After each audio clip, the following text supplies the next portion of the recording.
आज तक किसी पेरेंट ने बच्चे को खर्चे और निवेश के बीच में फर्क नहीं बताया। आप एक आईफोन लेते हो, वो आईफोन खर्चा भी हो सकता है, वो आईफोन निवेश भी हो सकता है। If you are having only one source of income, you are one step away from poverty. आप डेट को सिर्फ 3 चीजों से क्लोज कर सकते हो। क्योंकि सर हमारे यहाँ एक प्रॉब्लम है, हमें ना ये सिखाया गया बेटा जिस दिन तेरी इंजीनियरिंग खत्म हो गई, एमबीए खत्म हो गई, तेरी पढ़ाई खत्म हो गई। हमें किसी ने ये नहीं बोला कि उस दिन से तुम्हारी पढ़ाई चालू होगी, जिंदगी की तो उसी दिन चालू होगी। 6 लाख रुपया महीना कमाने के बाद भी फोन ये आता है कि यार अभी तक SIP नहीं चालू करता है।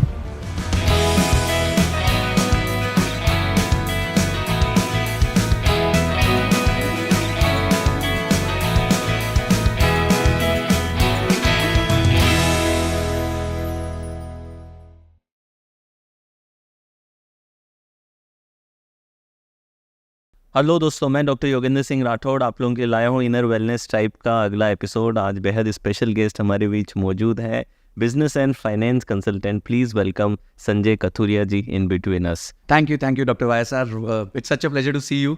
हमेशा आपके एपिसोड्स देखता रहा हूँ और आज आपके सामने बैठा हूँ, मुझे बहुत अच्छा लग रहा है। Thank you so much for calling me. So Sanjay ji, ये हम सभी जानते हैं कि भारत में फाइनेंशियल एजुकेशन की बहुत ज़्यादा कमी दिखती है, कहीं स्कूल्स में तो पढ़ाया भी नहीं जाता है। So what is your take on this कि फाइनेंशियल एजुकेशन पे कैसे काम किया जा सकता है इंडियन एजुकेशन सिस्टम में? देखिए, फाइनेंशियल एजुकेशन इंडिया में जो है, एक डेटा ने बताया था कि करीबन 75 से 80% लोग आज भी फाइनेंशियली अनएजुकेटेड है। जो व्यक्ति शायद IIM से पढ़ाई भी कर चुका है, IIT से भी पढ़ाई कर चुका है, वो भी फाइनेंशियली अनएजुकेटेड है। आज मैं अपने साथ ही, जब मैं अपने कम्युनिटी में देखता हूँ, लोग मुझे मैसेजेस करते हैं कि मैं 50 ईयर्स की हो गई हूँ, मैंने अभी तक SIP चालू नहीं करी है और मेरे पास कोई इन्वेस्टमेंट ही नहीं है। तो ये सारी चीज़ें मुझे बहुत डरा देती है। एक बात हमेशा, मैं तो एक ही मेंटर मानता हूँ, मेरे गुरु द्रोणाचार्य हैं वॉरेन बुफे। तो वो जो एक लाइन कहते हैं, वो मोती सोना सब कुछ एक ही अंदर जड़ा हुआ है। वो है कि वो कहते हैं कि if you are having only one source of income, you are one step away from poverty. यानी कि अगर आपकी सिर्फ एक इनकम की सोर्स है तो आप बस, जिस दिन वो इनकम की सोर्स गई तो यू आर फिनिश्ड। तो इसीलिए वो बार बार इन्वेस्टमेंट्स की बातें करते हैं, प्लांटिंग अ ट्री की बात करते हैं कि भाई मनी प्लांट जिसे कहते हैं। तो आपको मनी प्लांट में पहले सीड डालना पड़ता है, कोई भी प्लांट में सीड डालना पड़ता है, उसी तरह मनी प्लांट में भी आपको सीड डालना पड़ता है। तो financial education Indian education system का अंग ही नहीं रहा है। अब न्यू एजुकेशन पॉलिसी में इस पर कुछ चर्चाएं हो रही हैं, काफ़ी लोग इस पे इनिशिएटिव्स ले रहे हैं, प्राइवेट लेवल पे इनिशिएटिव्स ले रहे हैं, पर मुझे अभी भी सरकार के लेवल पे या फिर मुझे स्कूल्स के लेवल पे ऐसी कोई इनिशिएटिव होते हुए नहीं दिख रहे। उसके 2-3 और कारण है सर। उसमें एक कारण ये भी है कि कुछ पेरेंट्स अभी भी अपने बच्चों को फाइनेंस के बारे में सिखाना ही नहीं चाहते। वो चाहते हैं छोटा है अभी तो उसको कुछ और पढ़ाई करनी चाहिए, उसके माइंड में पैसे की सिखाते हैं तो एक सेविंग की बात की जाती है, उसकी सेव करो, उसके अलावा और कुछ एजुकेशन नहीं है। वो भी कैसे फोर्सफुली कि ज्यादा खर्चा नहीं करना चाहिए। हाँ, बस ये चीज। ठीक है, तो आज तक किसी पेरेंट ने बच्चे को खर्चे और निवेश के बीच में फर्क नहीं बताया कि एक खर्चा होता है, एक निवेश होता है। आप एक आईफोन लेते हो, वो आईफोन खर्चा भी हो सकता है, वो आईफोन निवेश भी हो सकता है। आप उसका इस्तेमाल क्या करने वाले हो उस पर निर्भर करता है। अगर आप उसमें फालतू रील्स देखने वाले हो, टाइम पास करने वाले हो, दिन रात गर्लफ्रेंड से बात करने वाले हो, बॉयफ्रेंड से बात करने वाले हो, तो वो खर्चा है। पर उस पर आप अपना एक यूट्यूब चैनल बनाते हो, इंस्टाग्राम चैनल बनाते हो, रिकॉर्डिंग्स करते हो, कंटेंट डालते हो, या फिर किसी प्रकार का कोई भी चीज करते हो। आजकल ट्रेडिंग अगर आप सीख के ऑनलाइन कर लेते हो तो वो it is a very powerful instrument. तो वो आपको पैसे कमा के दे सकता है। तो कुछ लोगों के लिए आईफोन खर्चा भी है, कुछ लोगों के लिए आईफोन निवेश भी है। तो आज तक हमारे पेरेंट्स ने या आज के भी पेरेंट्स ने कभी डिनर टेबल पे ये सारी बातें नहीं की। जो कम्युनिटी ये सारी बातें करती है, आप अहमदाबाद में रहते हैं, गुजराती कम्युनिटी यहाँ पे रॉकिंग है, तो वो लोग के डिनर टेबल पे ये बातें होती हैं, पेरेंट्स ये बात करते हैं और इसलिए आप उसका इम्पैक्ट भी देखते हैं। उनके बच्चे भी ये बात करते हैं, उनके बच्चे पैसों को बहुत जल्दी समझ जाते हैं। हमारे यहाँ क्या है कि लोगों ने अगर आप एजुकेटेड है, यानी आपने प्रॉपरली अपनी BCom कर ली, BA कर ली, तो आप एजुकेटेड हो जाते हो। पर ये एजुकेशन नहीं है। आज मैं गुजरात में ऐसे बच्चे देखता हूं जो फुल्ली एजुकेटेड नहीं होते, पर उनकी फाइनेंस की अंडरस्टैंडिंग, पैसे को लेके अंडरस्टैंडिंग, शायद उनको टर्म्स नहीं आते, पर फिर भी उनकी जो अंडरस्टैंडिंग है, बनिया अंडरस्टैंडिंग जिसे हम कहते हैं, वो बहुत गजब होती है। वो क्यों होती है? क्योंकि डिनर टेबल पे वो डिस्कशन होता है। ट्रू सर, लोग कहते हैं शुगर एक हेरिडिटरी डिजीज है। शुगर एक हेरिडिटरी डिजीज नहीं है। शुगर हेरिडिटरी इसलिए बनती है क्योंकि आप डिनर टेबल पे, लंच टेबल पे सेम खाना खाते हो।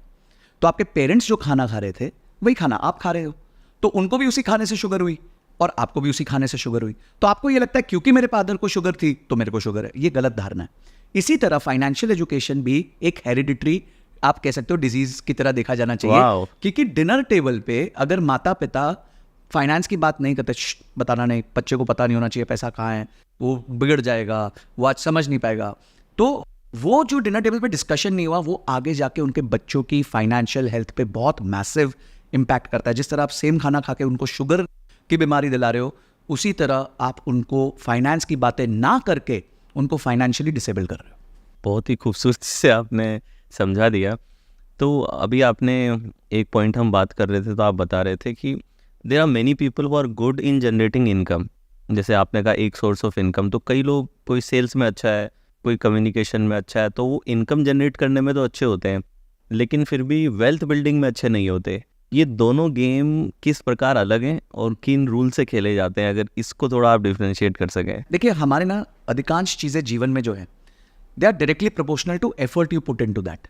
सो फॉर एग्जाम्पल, अगर आपको अच्छी बॉडी चाहिए जी, तो आप 4 घंटा जिम करोगे वर्सेस 6 घंटा जिम करोगे, तो 6 घंटे जिम वाले की जल्दी और ज़्यादा अच्छी बॉडी बनेगी। तो हमारा माइंड क्या ट्रेंड है कि मैं ज़्यादा मेहनत करूंगा तो ज़्यादा अच्छी बॉडी बनेगी। जब आप जॉब पे जाते हैं तो आप कितने ज़्यादा देर काम करते हैं, उस पर आपका अप्रेजल इंक्रीमेंट निर्भर करता है कि भाई मैंने 12 घंटे काम किया, 14 घंटे काम किया, सैटरडे भी काम किया, संडे भी काम किया, तब कहीं जाके मेरी तनख्वाह बढ़ेगी, मेरा मैनेजर से सीनियर मैनेजर बनूंगा। तो हर चीज़ जो हम जीवन में कर रहे हैं उसमें हमारा माइंड ट्रेंड है कि ज़्यादा करोगे तो ज़्यादा मिलेगा। पर प्रॉब्लम यह है कि निवेश एक ऐसा फील्ड है जहां आप जितना ज़्यादा करोगे उतना कम मिलेगा। तो आपका एफर्ट और आपका आउटकम इन्वेस्टमेंट्स के फील्ड में इनवर्सली प्रोपोर्शनल है, वाओ, कंप्लीटली इनवर्सली प्रोपोर्शनल है। अभी जैसे जब आप एक पेड़ को उगाते हैं, तो जब पेड़ को उगाते हैं तो पूरा टाइम पेड़ को पानी नहीं डालना होता, सुबह एक टाइम पे डालना है, सूरज के सामने उसको रखना। एक बेसिक 3-4 चीजें हैं जो हो सकता है आप 10-15 मिनट में दिन में कंप्लीट कर सके। अगर आप पेड़ में पानी डालते नहीं, मैं जितना ज्यादा पानी डालूंगा उतना जल्दी पेड़ बढ़ जाएगा, वो तो मर जाएगा बेचारा, ठीक है, ओवर हाइड्रेट हो जाएगा, सॉइल खराब हो जाएगी। राइट, यही इन्वेस्टमेंट्स है। आपको इन्वेस्टमेंट से दूर रहना है। एक बार कर दिया, बीज डाल दिया, धीरे धीरे वो अपने आप उगेगा। उसमें कोई जल्दी नहीं हो सकती। There is no way to make quick money in this world. The only way to make quick money in this world is by working on your active skills. अगर आप 50,000 की तनख्वाह पे हो, अपने स्किल सीखते हो, अपने जो जॉब कर रहे हो उसमें बेटर हो जाते हो, तो आप अपनी तनख्वाह को अगले साल 50,000 से 1 लाख 1.5 लाख भी कर सकते हो। पर इन्वेस्टमेंट में आप 50,000 को 1 लाख 1.5 लाख नहीं कर सकते 1-2 साल के अंदर। तो इन्वेस्टमेंट्स क्यों अच्छी नहीं हो पाती? क्योंकि जीवन में जो हमें अधिकांश चीजें सिखाई गई हैं कि your more efforts will give you more results, is absolutely opposite in investments. More efforts will give you very bad results.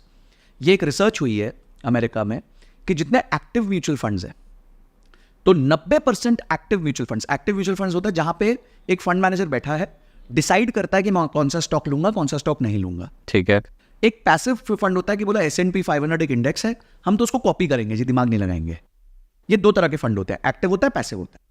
तो एक्टिव फंड में तो ज्यादा पैसा बनना चाहिए क्योंकि एक आदमी बैठा है, दिमाग लगा रहा है, इंटेलिजेंस लगा रहा है। ये देखा गया है कि सिर्फ 4% एक्टिव फंड्स हैं पूरे यूएस में जो पैसिव फंड्स को बीट कर पा रहे हैं।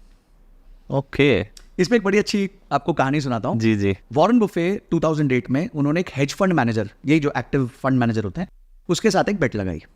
टेड सीडस करके बंदा था, उसके साथ एक बेट लगाई। तो वॉरेन बुफे ने बोला, देख भाई, मैं अपने पैसे पटक रहा हूं पैसिव फंड में, और तू तो एक्टिव मैनेजर है, तू चल मैनेज कर पैसा। दोनों एक अमाउंट ऑफ पैसा स्टार्ट करते हैं, 10 साल बाद मिलेंगे। अच्छा, 2008 की बेट थी।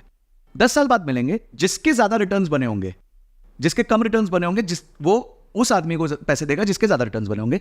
बेट थी $1 मिलियन की। ओके। अब वॉरेन बुफे ने क्या किया, एक बार पैसा उठा के पैसिव इनकम फंड में डाल दिया। उसके बाद ना देखा ना कुछ किया, कुछ भी नहीं किया, वही बीज डाल दिया, भूल गए और भूल गए। ये भाई रोज लगा हुआ है, टीम लेके बैठा हुआ है, और उसमें रिसर्च कर रहा है, इन्वेस्टमेंट कर रहा है, एग्जिट कर रहा है, एंट्री कर रहा है, ट्रांजैक्शन कॉस्टिंग कर रहा है। 10 साल बाद दोनों मिले। वॉरेन बुफे ने 84% के आसपास रिटर्न्स कमाए 10 साल में, एनुअलाइज नहीं, टोटल। अब यूएस में ना बहुत अच्छा रिटर्न होता है क्योंकि यूएस में एफडी का रिटर्न 1% 2% होता है। तो वहां 84% 10 साल में, मतलब 6-7% कंपाउंडेड, बहुत बड़ी बात होती है। इसी अवधि में टेड सीडस ने 26% रिटर्न कमाए। वाह। तो एक आदमी जो एक्टिवली फंड को मैनेज कर रहा था, इंटेलिजेंट था, फंड मैनेजर था, सालों से फंड मैनेज करता है, वो पैसिव फंड से हार गया, पर एक लंबी अवधि में, 10 साल की अवधि में। यस। तो आज एक बंदा जो इनकम जनरेट कर रहा है, वो कुछ इंस्टाग्रामर्स को देख के, यूट्यूबर्स को देख के कि मैंने जो है ये शेयर इतने प्राइस में खरीदा, आज वो 5 गुना हो गया, 4 गुना हो गया, 3 गुना हो गया, ये देख के एक्साइट हो जाता है। वो ये नहीं देखता कि ये एक जर्नी है, ये भी एक करियर है। तो एक आपका नॉर्मल करियर होता है, एक आपका इन्वेस्टमेंट करियर होता है। आपका फोकस नॉर्मल करियर पे करो, इन्वेस्टमेंट करियर को साइड में बस बीज डाल के छोड़ दो। वो इतनी प्यारी चीज है, अपने आप ग्रो करता रहता है। आप उसको छेड़ोगे ना तो वो पेड़ खराब हो जाएगा। अब ये होता नहीं है, क्योंकि जैसे एक हमारी भाषा में कहते हैं चुल लगी होती है सबको कि खुजली है, चुल है, कुछ तो करूँ, कोई बटन दबाऊं, क्योंकि अब इतना ईजी हो गया है। पहले क्या होता था, जब मेरे फादर 1981 से इन्वेस्ट करते तो तब क्या होता था कि न्यूज़पेपर में हफ्ते के बाद आता था कि रिलायंस का प्राइस कितना मूव हुआ एक हफ्ते में। अब आपको 1 माइक्रो सेकंड का भी पता चल जाता है। तो तब लोग डिसीजन ही नहीं लेते थे, तो ऑटोमेटिकली लोगों की होल्डिंग पीरियड बढ़ गई, क्योंकि आपके सामने एक्टिवली स्कोरबोर्ड नहीं है ना, ट्रिगर्स नहीं है, ट्रिगर्स ही नहीं है। अरे यार ये देख क्या ओ कुछ हो गया, वो फेड ने रेट काट दिया, ये कर दिया, वो कर दिया, ये प्राइस नीचे गिर गया, आज 2% गिर गया, आज 1% गिर गया। तो वो सब अब दिखता ही नहीं था आपको एक हफ्ता, तो डिसीजन ही नहीं लेता था आदमी। तो आज डिसीजन फटीग है नहीं, क्योंकि आपने फटाफट देखा, कट आउट किया। तो ये सारी चीज़ें जो हैं एक इंश्योर करती हैं कि एक व्यक्ति अपनी इन्वेस्टमेंट जर्नी में आगे नहीं बढ़ पाता, क्योंकि वो ये सोचता है जो बाकी चीज़ों में जीवन में लग रहा है वही यहाँ लगेगा। तो माइंडसेट का कितना रोल है इसके अंदर? एक तो स्किल भी चाहिए कि अंडरस्टैंडिंग गेम की होना, कितना लेवल तक अंडरस्टैंडिंग्स और स्किल का रोल है और कितना माइंडसेट का रोल है, अगर आप उस पर कुछ एक्सप्लेन कर सकें। देखिए, एक व्यक्ति का स्किल का रोल इसमें मुश्किल से 5 से 10% है। ओके। क्योंकि मेरे तो स्किल की जरूरत ही नहीं है ना, मैं तो फंड मैनेजर को पैसा दूंगा, म्यूचुअल फंड में पैसा डालूंगा, तो मुझे क्या स्किल चाहिए? स्किल तो उधर बैठी हुई है फंड मैनेजर की, वो लगा रहा है पैसा अपने आप। तो हमेशा किसी फंड मैनेजर के थ्रू ही जाने जाने का। देखिए, That is the- मैं आज एक ऑडियंस से बात करता हूँ, आपके पास पैसे की तो नॉलेज है नहीं, तो आप ये सोच रहे हो कि आप एक बैलेंस शीट स्टडी कर लोगे। रिलायंस आज बैलेंस शीट, रिलायंस के ओनर को नहीं पता होगा उसकी बैलेंस शीट में क्या है। मतलब it is such a complicated balance sheet. True. And same is with all these big companies. आपको बैलेंस शीट पढ़नी नहीं आती है, आपको मार्केट्स की इंफॉर्मेशन नहीं है। जो फंड मैनेजर है वो 15 साल से ये काम कर रहा है, उसका रोज का काम है, वो मार्केट के अंदर बैठा है, उसको इन्फॉर्मेशन पहले ट्रैवल होती है, वो डिसीजन ले सकता है, वो इमोशनलेस है, आप इमोशनल हो, ठीक है, आपको ये सब चीज़ों का कंट्रोल ही नहीं है, उसको सब चीज़ों का कंट्रोल है। तो आप अपना पैसा उसको दे दो ना, उसका रोज का काम है। आप अपने काम पे फोकस करो, आप अपनी तनख्वाह को डबल करो, ट्रिपल करो ना, ताकि ज़्यादा से ज़्यादा पैसा उसको दे सको। राइट। तो हमारे यहाँ क्या है, सबको, सॉरी सर आपको ये वर्ड शायद अच्छा ना लगे, पर लोगों को ना मोहताजी चाहिए। अच्छा। मोहताजी का मतलब ये हो गया कि जो मैं कर सकता हूँ, एक्टिव इनकम बढ़ा सकता हूँ, वो मेहनत नहीं करनी है मेरे को। ऑफिस के बाद आके 1 घंटे की पढ़ाई कर लूँ या 2 घंटे की पढ़ाई कर लूँ, कुछ सीख लूँ, कोई कोर्स ले लूँ, वो नहीं करना है मेरे को, क्योंकि उसमें मेरा एफर्ट जाता है। तो मुझे क्या करना है, मुझे करना है कि भाई स्टॉक मार्केट से पैसा बन जाए और मेरे को साल का 40% 50% बना रहे। क्यों बनेगा? ये वॉरेन बफे पिछले 60 साल से 20% रिटर्न बना रहा है, सिर्फ 20%। और आजकल के बच्चों को लगता है कि दिन में 10% बनना चाहिए, कि भाई 50,000 डालूं तो दिन के अंत में 5,000 रुपए निकाल कर। क्यों भाई? How? This is a wrong expectation. तो जब आपकी एक्सपेक्टेशन ही गलत होगी तो ऑटोमेटिकली आपका हार्ट ब्रेक होना ही वाला है। वो जो एक इंस्टेंट ग्रेटिफिकेशन की आज हैबिट हो गई है, एडिक्शन है लोगों में, सब कुछ जी। तुरंत चाहिए जी। वो जो 2 मिनट में मैगी बनती है वैसे ही चाहिए कि जी, मार्केट भी 2 ही मिनट में सब उनके फेवर में कर दे। बिल्कुल। मैं आपको ना इस पे इंटरेस्टिंग डेटा देता जी। हूं। इंडिया में 8 करोड़ लोग ट्रेड करते हैं, मोटा मोटी 8 करोड़ डीमैट अकाउंट्स हैं। 8 करोड़। 8 ओके। करोड़। पिछले साल 30 लाख लोग एलिजिबल थे लॉन्ग टर्म कैपिटल टैक्स देने के लिए। 8 करोड़ लोग में से 3 लाख 30 लाख लोग एलिजिबल थे long term capital gains tax देने के लिए। उसमें से 3% ऐसे थे, मतलब 10% ऑफ 30%, 3% ऐसे लोग थे जिनका 1 लाख से ऊपर का गेन था, जिसपे एक्चुअली टैक्स लगता है। वापस 1 लाख के गेन, 1 लाख के गेन तक कुछ नहीं एलटीसीजी देना। नहीं लगता था, अभी वो 1.25 कर दिया इस बजट में। ओके। तो इस बजट में एलटीसीजी बढ़ा दिया ना थोड़ा सा, 10 की जगह 12.5 कर दिया। Long term capital gain tax थोड़ा सा बढ़ गया, मतलब 10 से 12.5% हो गया। अब मैं बताता हूं कि मानसिकता बताता हूं, डेटा से जो चीज समझ आती है ना, वो चीज किसी चीज से समझ नहीं आती। 8 करोड़ लोग हैं, 30 लाख लोग कुल मिला के एलिजिबल हुए हैं जिनका लॉन्ग टर्म कैपिटल गेन्स बना है। किसी का 20,000 बना होगा, किसी का 50,000 बना होगा, वो तो एलिजिबल ही नहीं है टैक्स देने के लिए, क्योंकि 1 लाख तक की छूट है।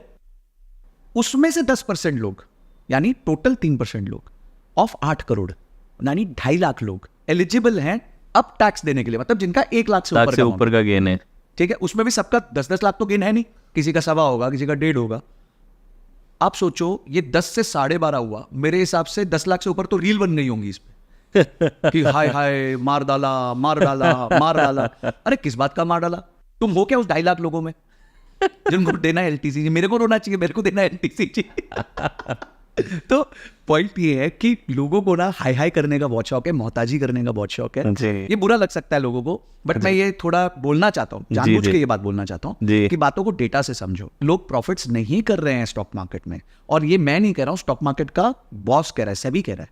सेबी ये कह रहा है कि इंट्राडे ट्रेडिंग में 70% लोग लॉस कर रहे हैं, और अगर आप ट्रांजैक्शन कॉस्ट जोड़ दो तो 90% लोग लॉस कर रहे हैं। ओहो, और ये लॉस जो है ये 54,000 करोड़ का लॉस है साल का। अगर इन सबका लॉस जोड़ दिया जाए पर ईयर 54,000 करोड़ रुपए का लॉस है। मैं इसका आपको एक एग्जांपल देता हूं कि बॉम्बे म्यूनिसिपल कॉर्पोरेशन, जो हमारे देश की सबसे बड़ी म्यूनिसिपल कॉर्पोरेशन है, उसका एनुअल बजट 35,000 करोड़ होता है। तो यहां 35,000 करोड़ रुपए का मतलब बॉम्बे के बजट का 2 टाइम्स, मोटा मोटी 1.5 गुना समझ लो। 1.5 गुना करीब। तो भारतवर्ष मस्ती मस्ती में लॉस कर रहा है। आज 3 महीने की एसआईपी है 54,000 करोड़ रुपए।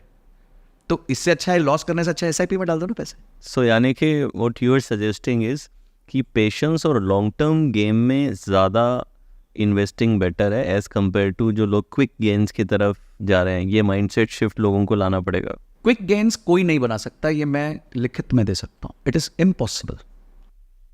आप 3 महीने के होराइजन में, 6 महीने के होराइजन में, 12 महीने के होराइजन में प्रॉफिट्स बना सकते हो। ओके।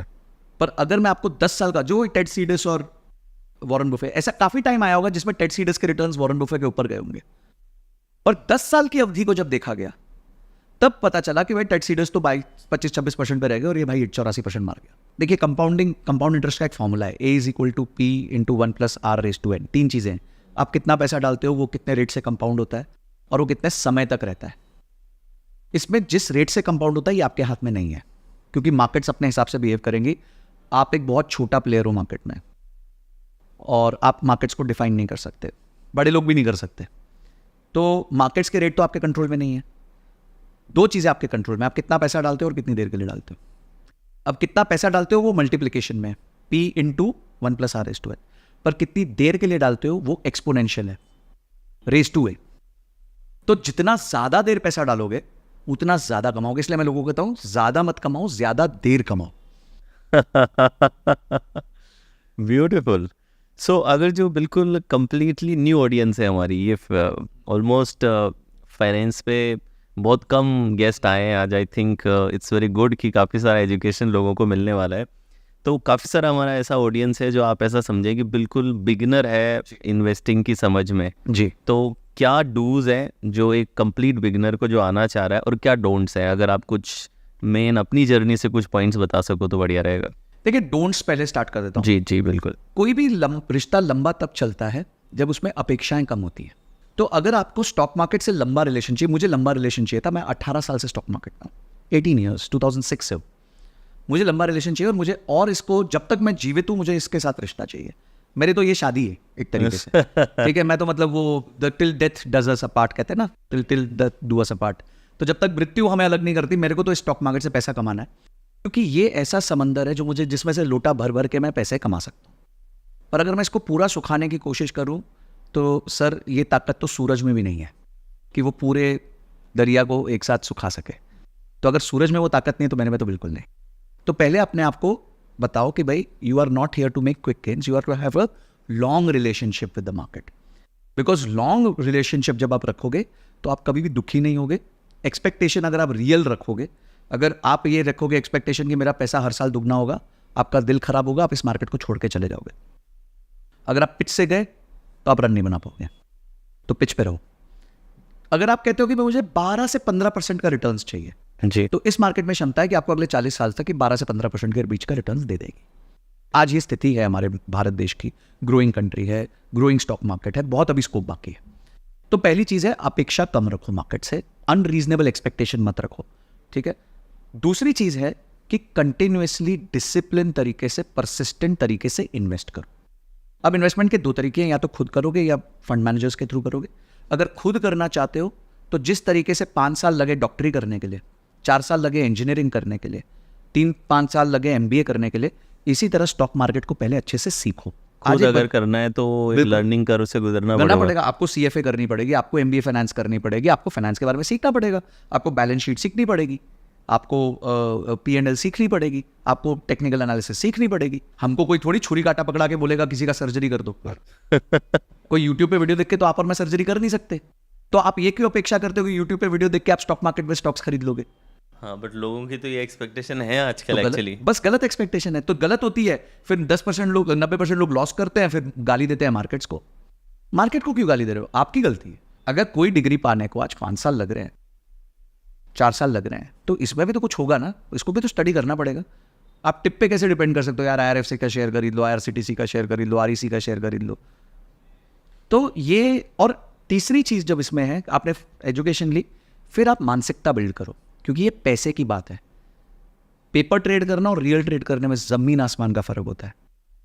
जब आप पेपर ट्रेड करते हो, आप अज्यूम करते हो आपके पास 10 लाख रुपए हैं और आप शेयर खरीद बेच करते हो, तो आपका इमोशन नहीं प्ले करता। उस टाइम आप कोल्ड होते हो, अपना स्टॉप लॉस लेते हो, सब कर लेते हो। पर यही 10 लाख अपने लगा दो एक बार, फिर देखता हूं कितने लोग स्टॉप लॉस ले पाते हैं। लोग स्टॉप लॉस नहीं ले पाते। तो रिस्पेक्ट करो पैसे की। तो ये छोटी छोटी चीजें हैं, या तो आप अपने आप सीख लो। अगर आपका मेन व्यवसाय स्टॉक मार्केट नहीं है, अगर आप नौकरी कर रहे हो, अगर आप बिजनेस कर रहे हो, अगर आप किसी भी तरीके का कंसल्टिंग व्यवसाय कर रहे हो, तो प्लीज भूल जाओ इन्वेस्टमेंट को। वहां पे डाल दो म्यूचुअल फंड्स में, पैसिव में, स्मॉल कैप में, लार्ज कैप में, उसकी बाद में चर्चा करते हैं।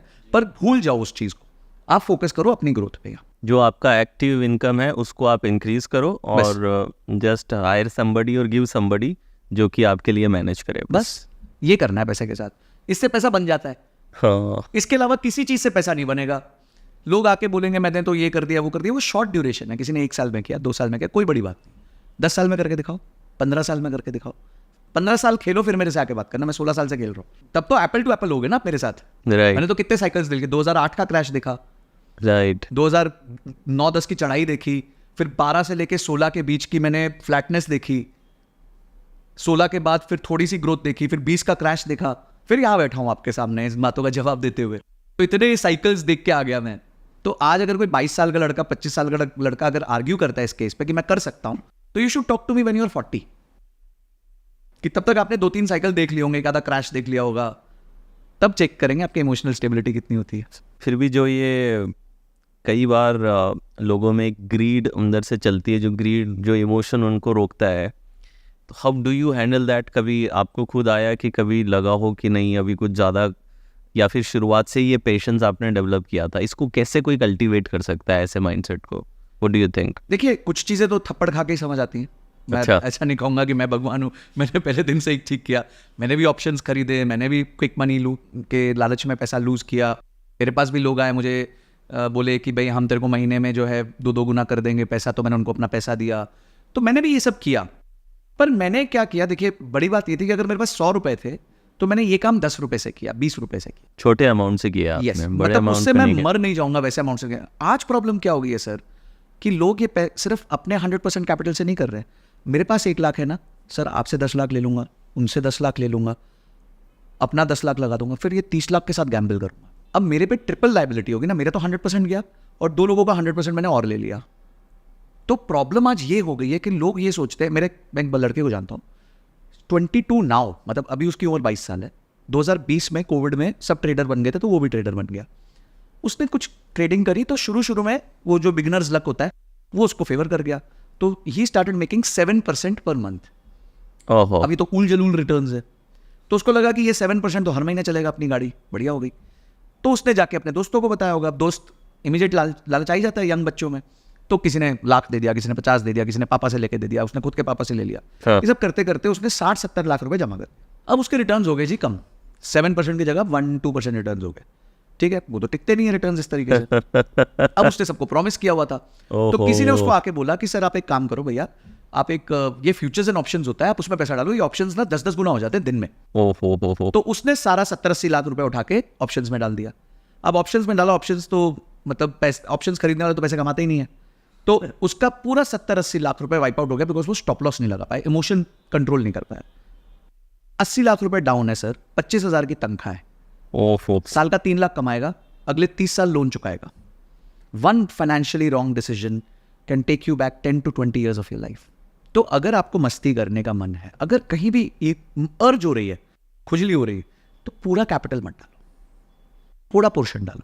टेस्ट कर लो। इस पे भी हमारे गुरुजी की एक बात है, हमारे गुरुजी कहते हैं don't test the depth of waters with both your feet. बड़ी सिंपल बात है कि भाई जितना दोनों पैरों से अगर अंदर चले गए वो बहुत गहरा है तो तुम तो सीधा अंदर, पर थोड़ा पैर डाला पता चला अच्छा अरे मिल रहा नहीं है तो आप सेफ हो, बाहर हो, सेफ आ गए वापस, आप थोड़े वापस से आ जाओ, गीले थोड़ा से गीले होके आ वापस। जाओगे। तो हम भी वही करते हैं, आज भी मैं थोड़ा बहुत, ऐसा नहीं है कि मैं नहीं करता मस्ती, मैं करता हूँ, पर वो कैपिटल इतना छोटा है, मेरे टोटल कैपिटल का इतना छोटा पोर्शन है कि फर्क ही नहीं पड़ता, खो गया तो खो गया, ठीक, मस्ती थी, आई कैन अफोर्ड इट। तो यू प्ले सट्टा उतने से खेलो जितने से आप अफोर्ड कर सकते, बाकी को चुपचाप अपना काम पे लगाओ। मैं इसमें एक एग्जांपल देता हूं, जैसे हमारे दिन महीने में हम 90 मील्स खाते हैं, ब्रेकफास्ट लंच डिनर 3 मील हो गई, तो 90 मील्स फॉर एग्जांपल खाते हैं। इसमें से कितनी मील बाहर खाते हैं? 5-10 ज़्यादा, तो यानी 90% घर पे खाते हैं, 10% घर के बाहर खाते हैं। घर पे खाते हैं तो क्या खाते हैं? दाल चावल रोटी सब्जी, फिक्स है, हाँ। मोटी मोटी वही चीज़ होगी 80, उसमें भी 80-90% सेम ही चीज़ें होती Same ही हैं। चीज़ें भाई बनी। आपको समझो भिंडी पसंद है तो आप बोलोगे ज़्यादा भिंडी बनेगी, कोई सीजन चेंज हो गया तो सीजनल कोई वेजिटेबल्स आ जाएगी, राइट? इसी तरह इन्वेस्टमेंट पे 90% आपको दाल चावल खाना है, which is your mutual funds, नहीं तो हाजमा खराब हो जाएगा। और जैसे जैसे आप ओल्ड होते हो वैसे वैसे घर का ज़्यादा खाना है, नहीं तो आप और खराब आपका हाजमा हो जाएगा। तो इसी तरह इन्वेस्टमेंट्स को डील करो, घर का खाओ, विच इज सिंपल खाना खाओ ताकि बॉडी हमेशा तंदुरुस्त रहे। इन्वेस्टमेंट्स करो, म्यूचुअल फंड्स में करो, ये आपका दाल चावल है। हाँ भाई, वो थोड़ा बहुत क्रिप्टो करना है, पेनी स्टॉक्स करना है, फ्यूचर्स ऑप्शंस करना है, सर आप मना मत करो, मेरा मन है तो कर ले, पर 10% से कर ले। अच्छा, आपने, मैं पूछने ही वाला था ये सवाल, जो बिटकॉइंस और क्रिप्टो और इन सब का क्या मार्केट है इंडिया में और क्या फ्यूचर है? इज़ इट लेजिटिमेट और क्या ये फ्यूचर होगा कुछ इनके अंदर? क्योंकि बिटकॉइंस पे तो बहुत लोग करते हैं, कई बड़े बड़े लोग भी उसके ऊपर करते हैं, तो क्या ये, पहले तो ये कि क्या ये लीगल है? सबसे फर्स्ट चीज़ तो ये इंडिया में लीगल है क्या? सेकंड चीज़, इसका फ्यूचर क्या है? और तीसरा चीज़ कि लोग इसमें कई 10 टाइम्स रिटर्न की बात करते हैं, कि 20 टाइम्स रिटर्न की बात करते हैं, 10x 5x 2x की बात होती है, तो वो किस तरीके से, क्या बबल है, ब्रेक होगा? तो उस पर थोड़ा एजुकेट कीजिए आप। लीगैलिटी के एंगल से अभी क्लैरिटी नहीं है, it's a taxable instrument, whether it is legal और नॉट अभी ये पता नहीं। ओके, मतलब सरकार ने ये नहीं बोला कि ये लीगल है कि नहीं, बोला ये इस पर टैक्स जरूर देना है। ठीक है, तो अभी ये थोड़ा सा ग्रे एरिया चल रहा है। तो देखिए, आपकी सरकार जिस चीज को क्लैरिटी से नहीं बताती, हाँ। मेरे हिसाब से आपको उसको छूना भी नहीं चाहिए। अभी पीछे बहुत सारे केसेस हुए कि काफ़ी इन्फ्लुएंसर्स ने एक फॉरेन एक्सचेंज कंपनी, एफएक्स कहते हैं हम उसको, फॉरेन एक्सचेंज में, फॉरेन करेंसी एक्सचेंज में एक एक्सचेंज कंपनी है जो जम के इंडिया में स्पेंड कर रही है।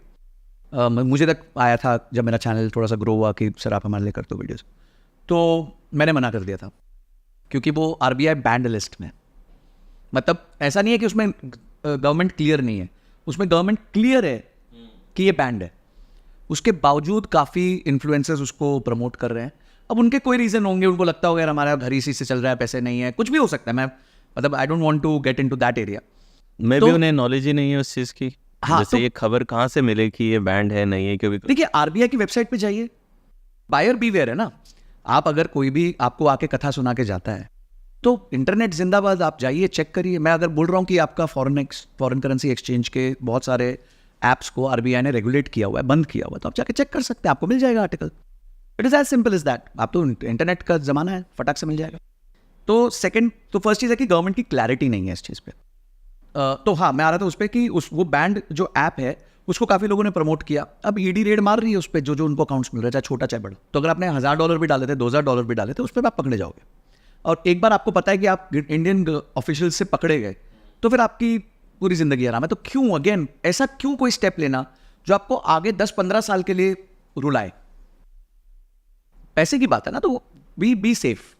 तो क्लैरिटी लीगैलिटी में नहीं है। देखिए, बहुत सारे अभी जितने भी ये क्रिप्टो एक्सचेंजेस है, ये दुबई मूव कर गए, वजीर एक्स है या फिर CoinDCX है, काफी लोग दुबई मूव कर गए। वजीर एक्स में अभी वो इशू कितना चला था, 300-400 मिलियन डॉलर का कुछ गड़बड़ हुआ, राइट? तो देखिए, ये सब अभी FTX क्रैश हुआ, उससे पहले 1.5-2 साल पहले जो दुनिया का सेकंड लार्जेस्ट एक्सचेंज था, बाइनेंस जो लार्जेस्ट एक्सचेंज था, उसमें प्रॉब्लम्स आई। तो आप देख रहे हो इस इंडस्ट्री में प्रॉब्लम आ रही है। तो जब आप देख रहे हो इस इंडस्ट्री में प्रॉब्लम आ रही है, गवर्नमेंट आपकी क्लियरली डायरेक्शन नहीं दे रही है, तो आपको क्यों घुसना है इसमें?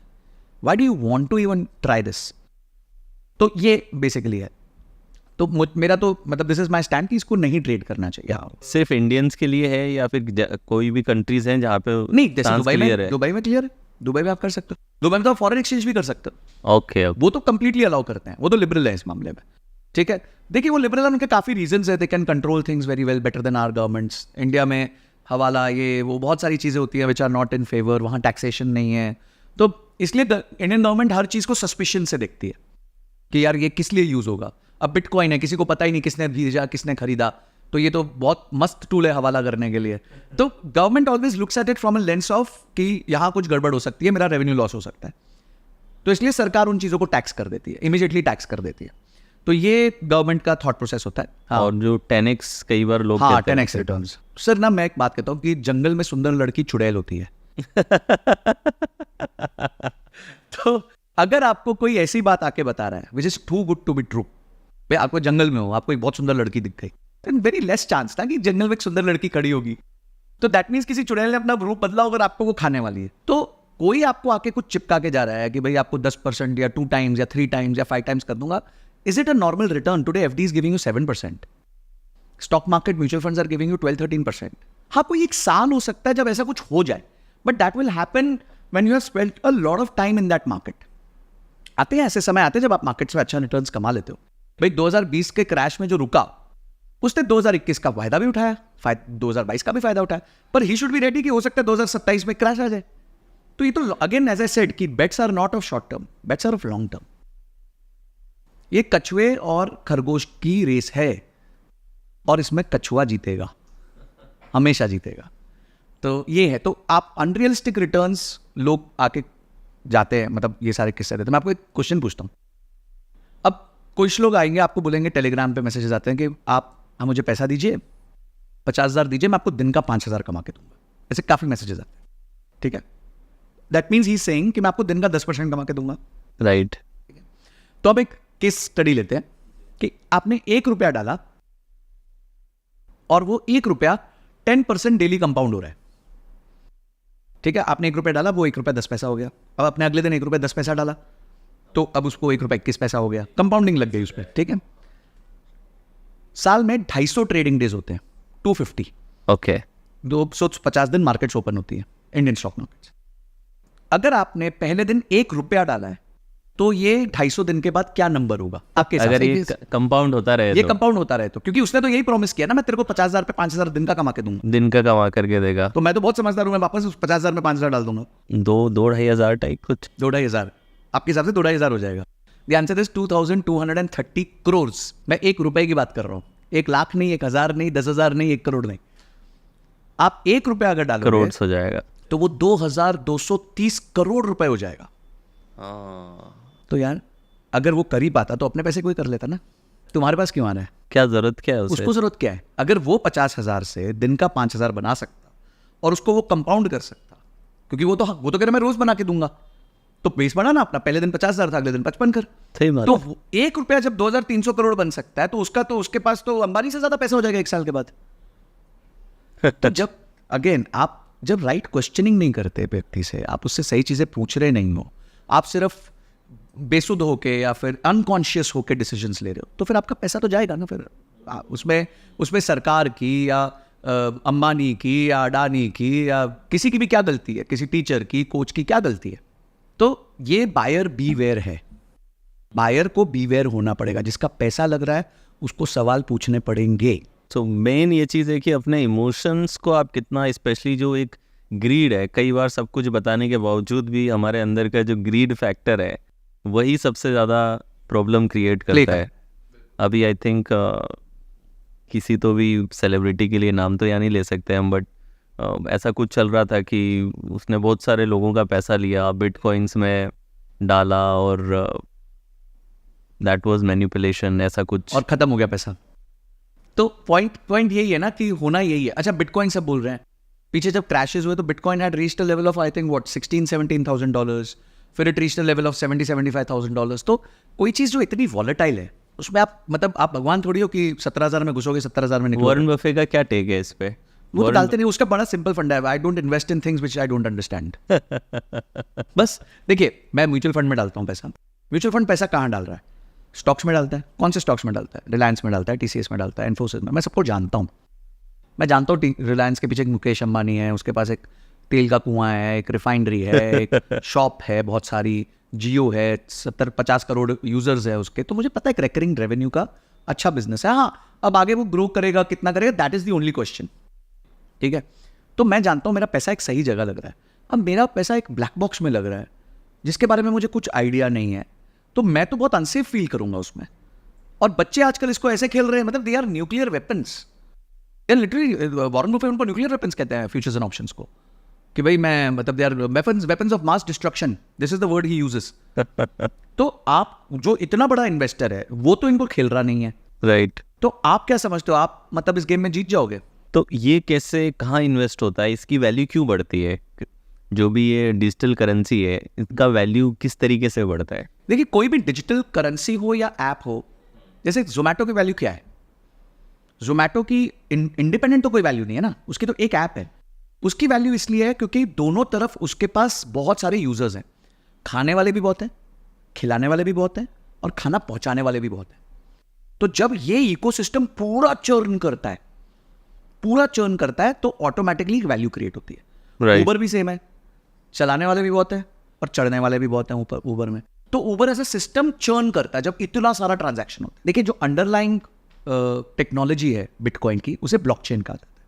Blockchain is the most wonderful invention of this world, because blockchain एक इंसान को भगवान बनने से बचाता है।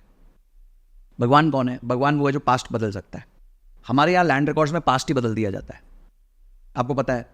रिटर्न होते थे, हैंड रिटर्न होते हैं। तो क्या होगा कि भाई किसी को आपने ऊपर नीचे कर दिया तो उसने संजय कथुरिया की जगह राकेश कथुरिया कर दिया या सुरेश कथुरिया कर दिया, हल्का सा रब करके। अब लड़ते रहो आप कोर्ट में पटवारी के साथ कि भाई मेरा तो जमीन थी, मेरी जमीन थी, मेरी जमीन थी। जब ये रिकॉर्ड ब्लॉकचेन पे क्रिएट होते हैं, क्योंकि ये फाइल उसके हाथ में थी, ब्लॉकचेन में ये फाइल उसके हाथ में होती ही नहीं है। ये फाइल बहुत सारे लोगों के हाथ में होती है, और बहुत सारे लोगों को कन्विंस करना, इन्फ्लुएंस करना, जिनको आप जानते भी नहीं हो, इट्स इम्पॉसिबल। तो as a technology, blockchain is one of the most beautiful technologies of this world. However, as a coin उसका यूज क्या होता है? जैसे मैं आपको एक एग्जांपल देता हूं। There is a platform called, Indian platform called Polygon. तो पॉलीगॉन एक ऐसा प्लेटफॉर्म है जिसके ऊपर बहुत सारी एप्स बनी हुई हैं। ठीक है, इन्हें डैप्स कहा था, डिसेंट्रलाइज्ड एप्स कहा जाता है। Polygon is a layer 2 blockchain कहते हैं। तो लेयर 2 ब्लॉकचेन है, लोग इस पे एप्स बना रहे हैं, उस एप्स में ट्रांजैक्शन हो रहे हैं, उस ट्रांजैक्शन में पॉलीगॉन का कॉइन यूज होता है। ओके। तो उस वजह से पॉलीगॉन के कॉइन की एक वैल्यू आती है, क्योंकि उसमें रोजमर्रा का यूजेज आ रहा है। पर कोई आता है शिबू इनू, ये क्या चीज है भाई? किस चीज के लिए यूज हो रही है, क्या हो रहा है? जिसे मीम कॉइन कहते हैं आजकल। फिर एक स्क्विड गेम्स आया, तो स्क्विड गेम्स का कॉइन बन गया। एक दिन में $0 to $10,000 गया, एक दिन में। और अगले दिन $10,000 to 0 आ गया। अब आपने सोचो पैसा डाला होता, उसमें कुछ भी डाला होता, मैंने कहता हूँ लाख रुपए डाला होता, 2 लाख डाला होता, 10,000 भी डाला होता, तो वो तो 0 होना ही है ना, क्योंकि आप सोचोगे अरे अभी तो 10,000 ही पहुंचा, अभी कल को ये 1 लाख पहुंचेगा, देख। अगले दिन वो 0 हो गया। Things are not in your control. ये ब्लैक बॉक्स है, आप इस सिस्टम को जानते नहीं हो। रिलायंस एक दिन में 10,000 नहीं होगा और एक दिन में 0 नहीं होगा, क्योंकि एक अंडरलाइंग कंपनी चल रही है। लाखों लोग नौकरी कर रहे हैं, तेल बिक रहा है, दुकानों में सामान बिक रहा है, जियो पे लोग बात कर रहे हैं, डेटा कंज्यूम कर रहे हैं, पे कर रहे हैं जियो को। तो इतना बड़ा इकोसिस्टम ऐसे धम करके नहीं गिरेगा। So that is where the volatile factor comes, इसलिए वो वॉलेटाइल है। सो अगर कोई डेट के पैटर्न में आ गया है और सपोज उसके पास में अभी इन्वेस्टमेंट के लिए तो पैसा है नहीं, तो एक डेट पैटर्न से बाहर आने के लिए एक व्यक्ति क्या सिस्टमेटिक प्लानिंग कर सकता है? बहुत ब्रिलियंट क्वेश्चन है ये। तो अगर डेट ऑलरेडी चढ़ चुका है, मतलब गलती हो गई, 2 चीज़ें, या तो मेरे को डेट लेना है या डेट हो चुका है। तो मैं स्टार्ट करता हूँ, डेट हो चुका है। तो डेट हो चुका है तो आप डेट को सिर्फ 3 चीज़ों से क्लोज कर सकते हो। ठीक है, पहली चीज़ है अपनी इनकम बढ़ा के। तो इमीडिएटली अपनी इनकम पे फोकस करना स्टार्ट कर लो। देखिए, हाई तौबा करने से कोई प्रॉब्लम बचे, कुछ काम नहीं होने वाला। ठीक है, आप फंस गए हो, अब आप फंस गए हो तो फंस गए हो। यस। अब आपको बाहर निकलना है, बाहर निकलने के 3 ही विकल्प है, और आपको मेहनत करनी पड़ेगी, क्योंकि फंसे भी आप थे, है ना। कुछ तो आपने किया होगा कांड, जिस वजह से आपने उधार लिया है, या कांड किया होगा, या कोई पुराने कुछ भी पाप किए होंगे, या हो सकता है फैमिली बर्डन होगा, कुछ भी हो सकता है। ठीक है, पर अब तो आपके ऊपर आ चुका है, तो अब आप ही को एक्शन लेना। पहला एक्शन अपनी एक्टिव इनकम बढ़ाओ, कुछ भी करके। ठीक है, हासिल करो, डबल मेहनत करो, अगर 10 घंटे काम कर रहे हो तो 16 घंटे काम करो, 18 घंटे काम करो, अपनी इनकम बढ़ाओ। Point number 1। पॉइंट नंबर 2, अपने खर्चों को रूथलेसली मर्सीलेसली खत्म कर दो। बस जो कट कर सकते हो जो कट कर सकते हो। स्विगी में अगर 10 बार खाते हो तो 2 बार खाओ, ठीक है। अगर 20 सब्सक्रिप्शंस पड़ी हुई हैं तो एक पे ले आओ। जो भी कट कर सकते हो सब कट कर दो। रूथलेसली मर्सीलेसली कट करो कॉस्ट को। एक एक रुपया अब आपको फायदा देने वाला है इस टाइम पे, क्योंकि वो उधर जाएगा, लोन रिपे करने जाएगा। और तीसरी चीज और सबसे इंपॉर्टेंट चीज है, कोई भी ऐसा असेट आपके पास पड़ा है जो आपके आज काम नहीं आ रहा, तो हम इसको कहते हैं live today to fight tomorrow. चाहे कोई गोल्ड का असेट है, चाहे कोई जमीन पड़ी हुई है, कोई दुकान पड़ी हुई है, कुछ ऐसी चीजें पड़ी हुई हैं घर पे जो आप बहुत साल से यूज नहीं कर रहे हो, जिनका कोई योगदान नहीं है। मैं कहता हूं कोई खटारा गाड़ी पड़ी हुई है, कोई फर्नीचर का पीस पड़ा हुआ है, बेच के 1000 रुपए आ जाते हैं, 2000 रुपए आ जाते हैं, 3000 रुपए आ जाते हैं, बेच लो। इमीडिएटली अपने एसेट्स को खाली करो जो नहीं चाहिए, क्योंकि यहां भी हमारे गुरुजी बोलते हैं, if you buy things you don't want, very soon you have to sell things you want.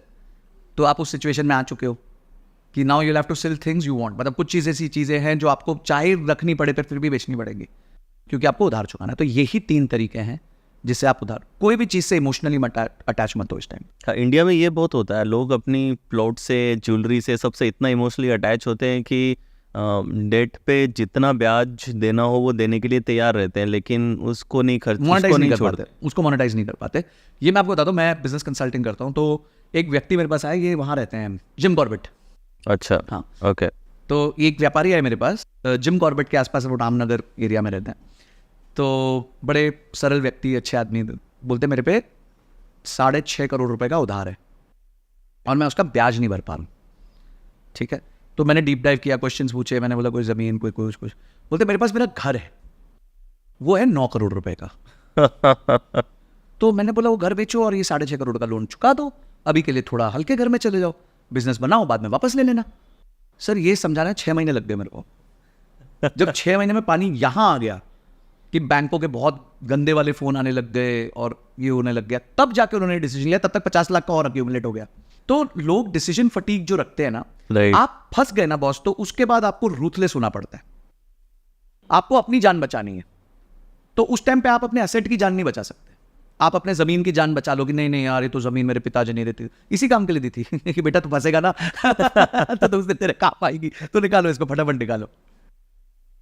तो एसेट मोनेटाइजेशन इंडिया में लोग नहीं करते, जिंदगी भर लोन में फंसे रहेंगे, पर अपने एसेट को मोनेटाइज नहीं करेंगे। अरे वो एसेट बना ही इसलिए था कि कल को कोई खुदा ना खास्ता प्रॉब्लम आती है तो you have to take care of this things. तो रूथलेसली मर्सीलेस, मतलब उस टाइम पे आपको मर्सीलेस होना पड़ता है अपने ऊपर, अपने एसेट्स के ऊपर, अपने खर्चों के ऊपर, तब जाके आप लोन से बाहर आ सकते हो। अगर आप हाय तौबा, मैं तो मर गया, मैं तो बर्बाद हो गया, मैं कुछ नहीं कर पाऊंगा, तो you will never come out of debt, never ever come out of debt. कई लोग तो एक डेट के लिए दूसरा डेट लेते हैं, वो तो डबल फसावट है, वो तो डबल फसावट है। वो एक टोपी बदली, दूसरी डाल दी, दूसरी टोपी बदली, तीसरी डाल दी। वो उसमें आप देखिए, आपको लाइफ जीनी है, you have very limited time here. 70 साल, 65 साल, 80 साल, जो भी होगा आपका, उसमें अगर आप 5-10 साल इस स्ट्रेस में निकालोगे कि मैं उधार कैसे चुकाऊंगा उधार, I don't think so it is viable for a human life to think like that. Beautiful. जो एक और कई लोग जो स्पेंडर होते हैं, जिनको थोड़ा इन्वेस्टिंग में नहीं होता, वो कहते हैं कि एक्सपीरियंस कब लेंगे, लाइफ इज़ अबाउट एक्सपीरियंस, ज़िंदगी 4 दिन की है, सब इन्वेस्ट कर देंगे। तो इस माइंडसेट को कैसे इसको डील किया जा सकता है, जिन लोगों में ये माइंडसेट है? तो इसके लिए आजकल एक टर्म आया, YOLO, you only live once. तो ये बहुत बड़ा प्रॉब्लम है, इस टर्म को बहुत आराम से जिया जा सकता है। मैं ये कहता हूँ कि आप आज अच्छा जी सकते हो और कल उससे ज़्यादा अच्छा जी सकते हो। लोग मेरे से पूछते हैं सर सब कुछ SIP में डालते हैं, ना, सब कुछ SIP में नहीं डालते। That is not what I am saying. I am not here saying कि कॉम्प्रोमाइज ऑन टुडे कंप्लीटली, कुछ भी मत करो। तो इस प्रोसेस के लिए सबसे पहले बजटिंग करना सीखो। सर मेरे पास लोग आते हैं, वो बोलेंगे कि मुझे जो है ट्रैवल करने का बहुत शौक है, मुझे जाना, मेरी 25,000 सैलरी है सर, मैं कहाँ से जा सकता हूँ, तो गरीब हूँ, 25,000 ही सैलरी है मेरी, उसमें से 20,000 तो खर्चे हो जाते हैं। मैं एक क्वेश्चन पूछता हूँ, ये 20,000 खर्चे कहाँ हो रहे हैं, ज़रा मेरे को उतना बता दो। किसी के पास उसका जवाब नहीं है। फिर कुछ बच्चों से मैंने बनवाया इसका जवाब जी, ठीक है। अब आंसर सुनोगे तो आप हैरान हो जाओगे। एक बंदा दिन में 10 सिगरेट फूक रहा है, 15 रुपए की एक आती है, तो 4,500 रुपये तो उसके सिगरेट में जा रहे हैं। 54,000 रुपये साल के सिगरेट में चले गए। 54,000 में क्या वो दुबई का ट्रिप मार के नहीं आ सकता? मार सकता है, पर अगर कॉन्शियस रहेगा, वो डिसीजन लेगा कि मेरे को अब सिगरेट बंद करनी है, क्योंकि मेरे लिए इंपॉर्टेंट है घूमना, मेरे लिए इंपॉर्टेंट है लाइफ के एक्सपीरियंसेस लेना।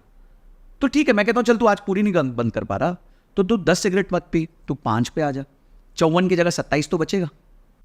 ठीक है। दूसरी चीज, आजकल जो लोगों को पता ही नहीं चलता उनके पैसे कट रहे हैं, वो है आपकी सारी सब्सक्रिप्शंस। 10 तरह की सब्सक्रिप्शन है, 1500 रुपये महीना उधर कट जाता है। नेटफ्लिक्स, अमेजॉन, ये वो जी फी सोनी फोनी सब कर लिया लोगों ने।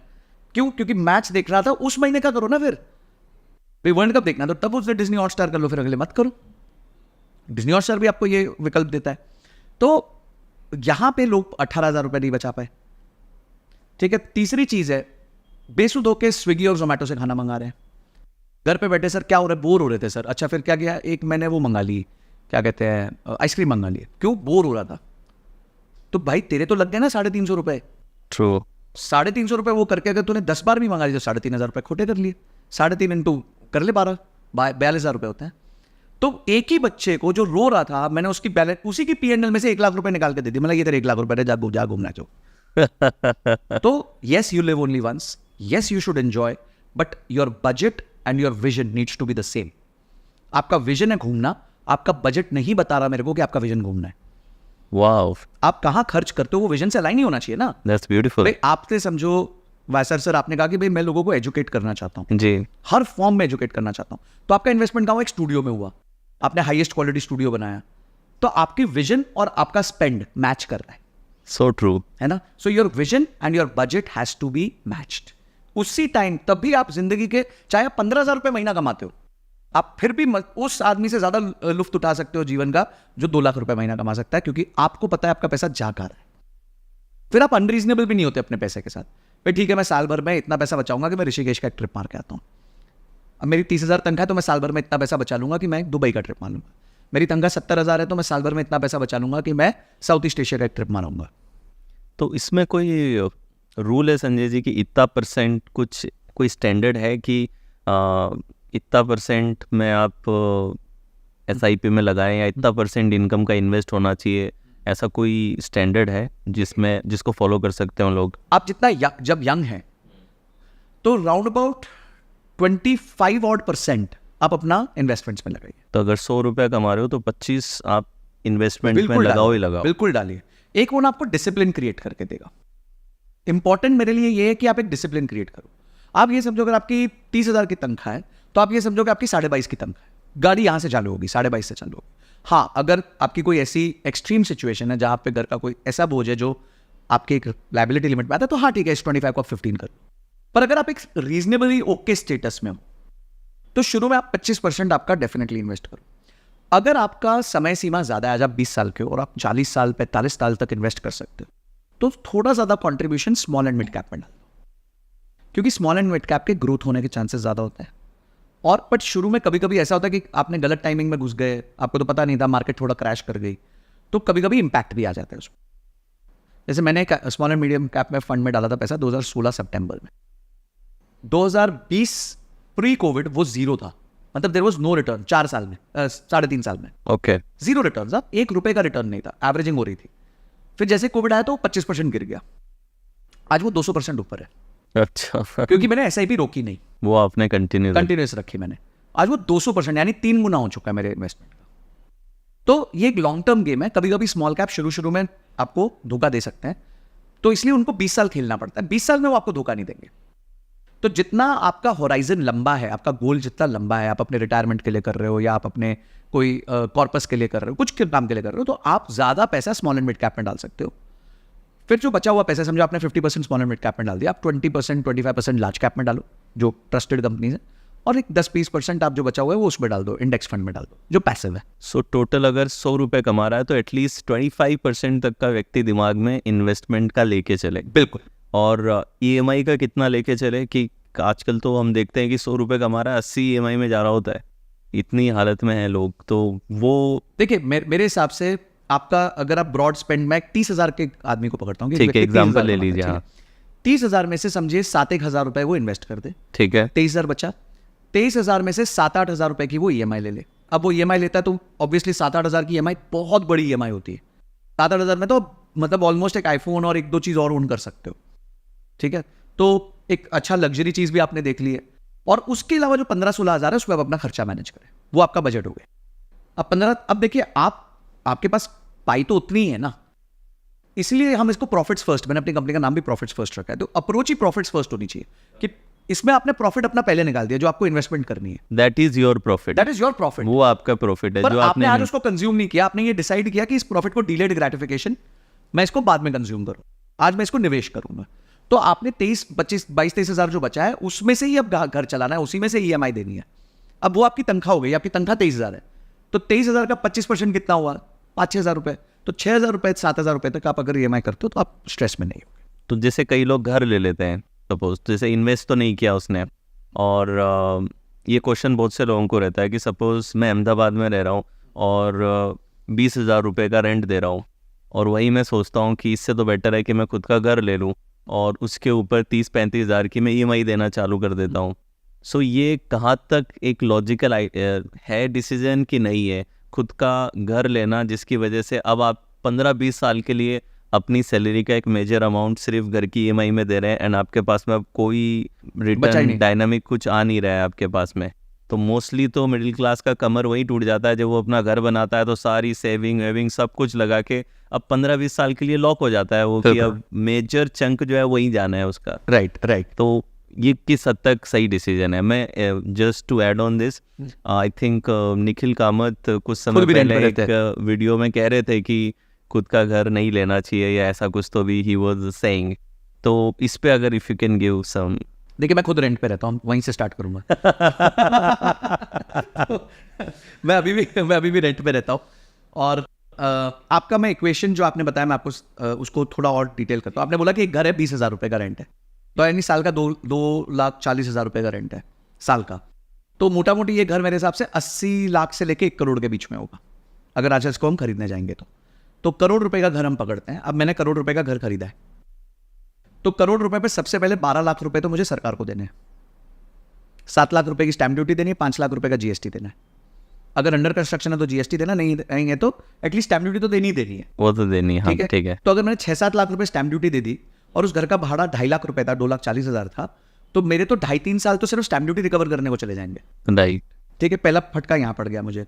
सेकंड है, अगर मैं 1 करोड़ का घर लेता हूँ तो मेरी EMI पड़ेगी 84-85 हज़ार रुपए। क्यों पड़ेगी? वैसे 60 हज़ार पड़ेगी, पर मेरे पैसे की भी तो कीमत है भाई। अगर मेरा जो 20-30 लाख रुपए लगने वाला है, पहले तो मेरे पास 20-30 लाख होना चाहिए। DP तो करने जितना होना चाहिए, डाउन पेमेंट करने के लिए पहले आपके पास 20-30 लाख रुपए होना चाहिए। यानी आपको अपने माता पिता से ही लेना पड़ेगा, उनको अपनी सेविंग्स तोड़नी पड़ेगी, तो उनका इंटरेस्ट बंद हो जाएगा वहां पे। तो हर पैसे की कीमत है भाई, there are no free lunches in the world. तो आपने अगर 80% लोन लिया और 20% खुद का डाला, तो 80% पे आपका ब्याज जाता है। पर आप ये मानो कि आपका भी पैसा उधार पे है, तो 1 करोड़ पे आपका EMI पड़ेगा 85 हज़ार रुपया। 85 और रेंट कितना है? 20,000 रुपया, तो बचा 65 हज़ार रुपया। अगर इस 65 हज़ार की मैं SIP कर दूं 12% के हिसाब से 20 साल के लिए, 20 साल का लोन है, 20 साल के लिए मैं 65 हज़ार की SIP कर दूं, तो 20 साल बाद ये 65 हज़ार रुपए 6 करोड़ 50 लाख होंगे। 12% पे, सिर्फ 12% पे कह रहा हूं, सिर्फ 12% पे 65,000 6 करोड़ 50 लाख हो जाएंगे। यस।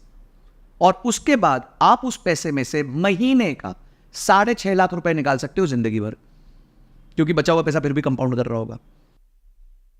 तो आपने तो अपने आप को फाइनेंशियली फ्री कर दिया ना, बहुत सिंपली। 65 हज़ार रुपए जो आप बैंक को देने वाले थे, इस खुशी में कि इस घर को आप ओन करते हो। भाई उस घर को आप नहीं ओन करते हो, बैंक ओन करते हैं।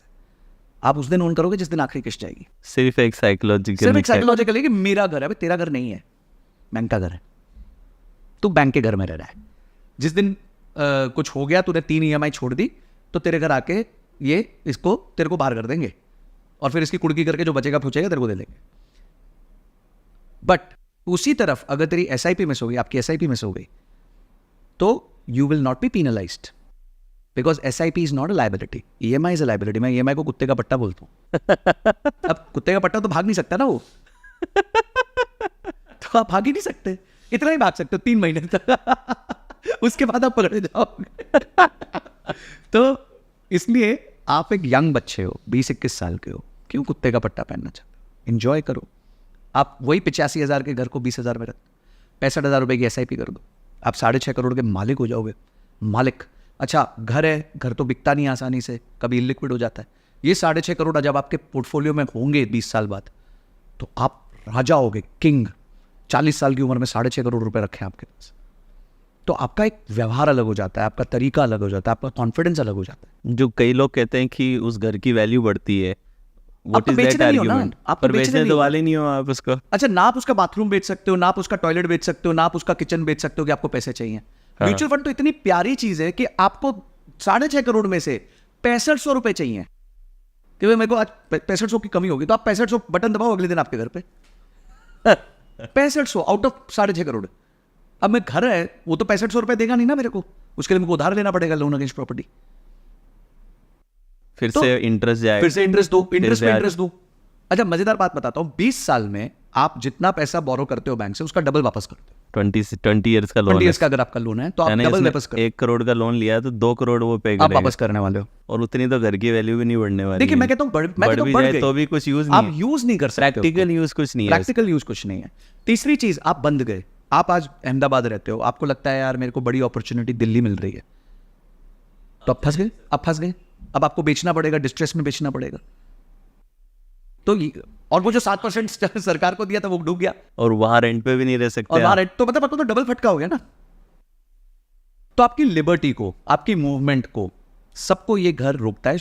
हाँ, आपने एक कॉर्पस बना लिया, आप स्टेबल हो गए, आपने तय कर लिया कि भैया मैं अहमदाबाद में ही अपना जीवन काटूंगा, ठीक है, मेरा एक सर्कल बन चुका है, सब कुछ हो चुका है, मेरे को नहीं जाना कहीं और, मेरा जॉब ट्रांसफरेबल नहीं है, कुछ नहीं है।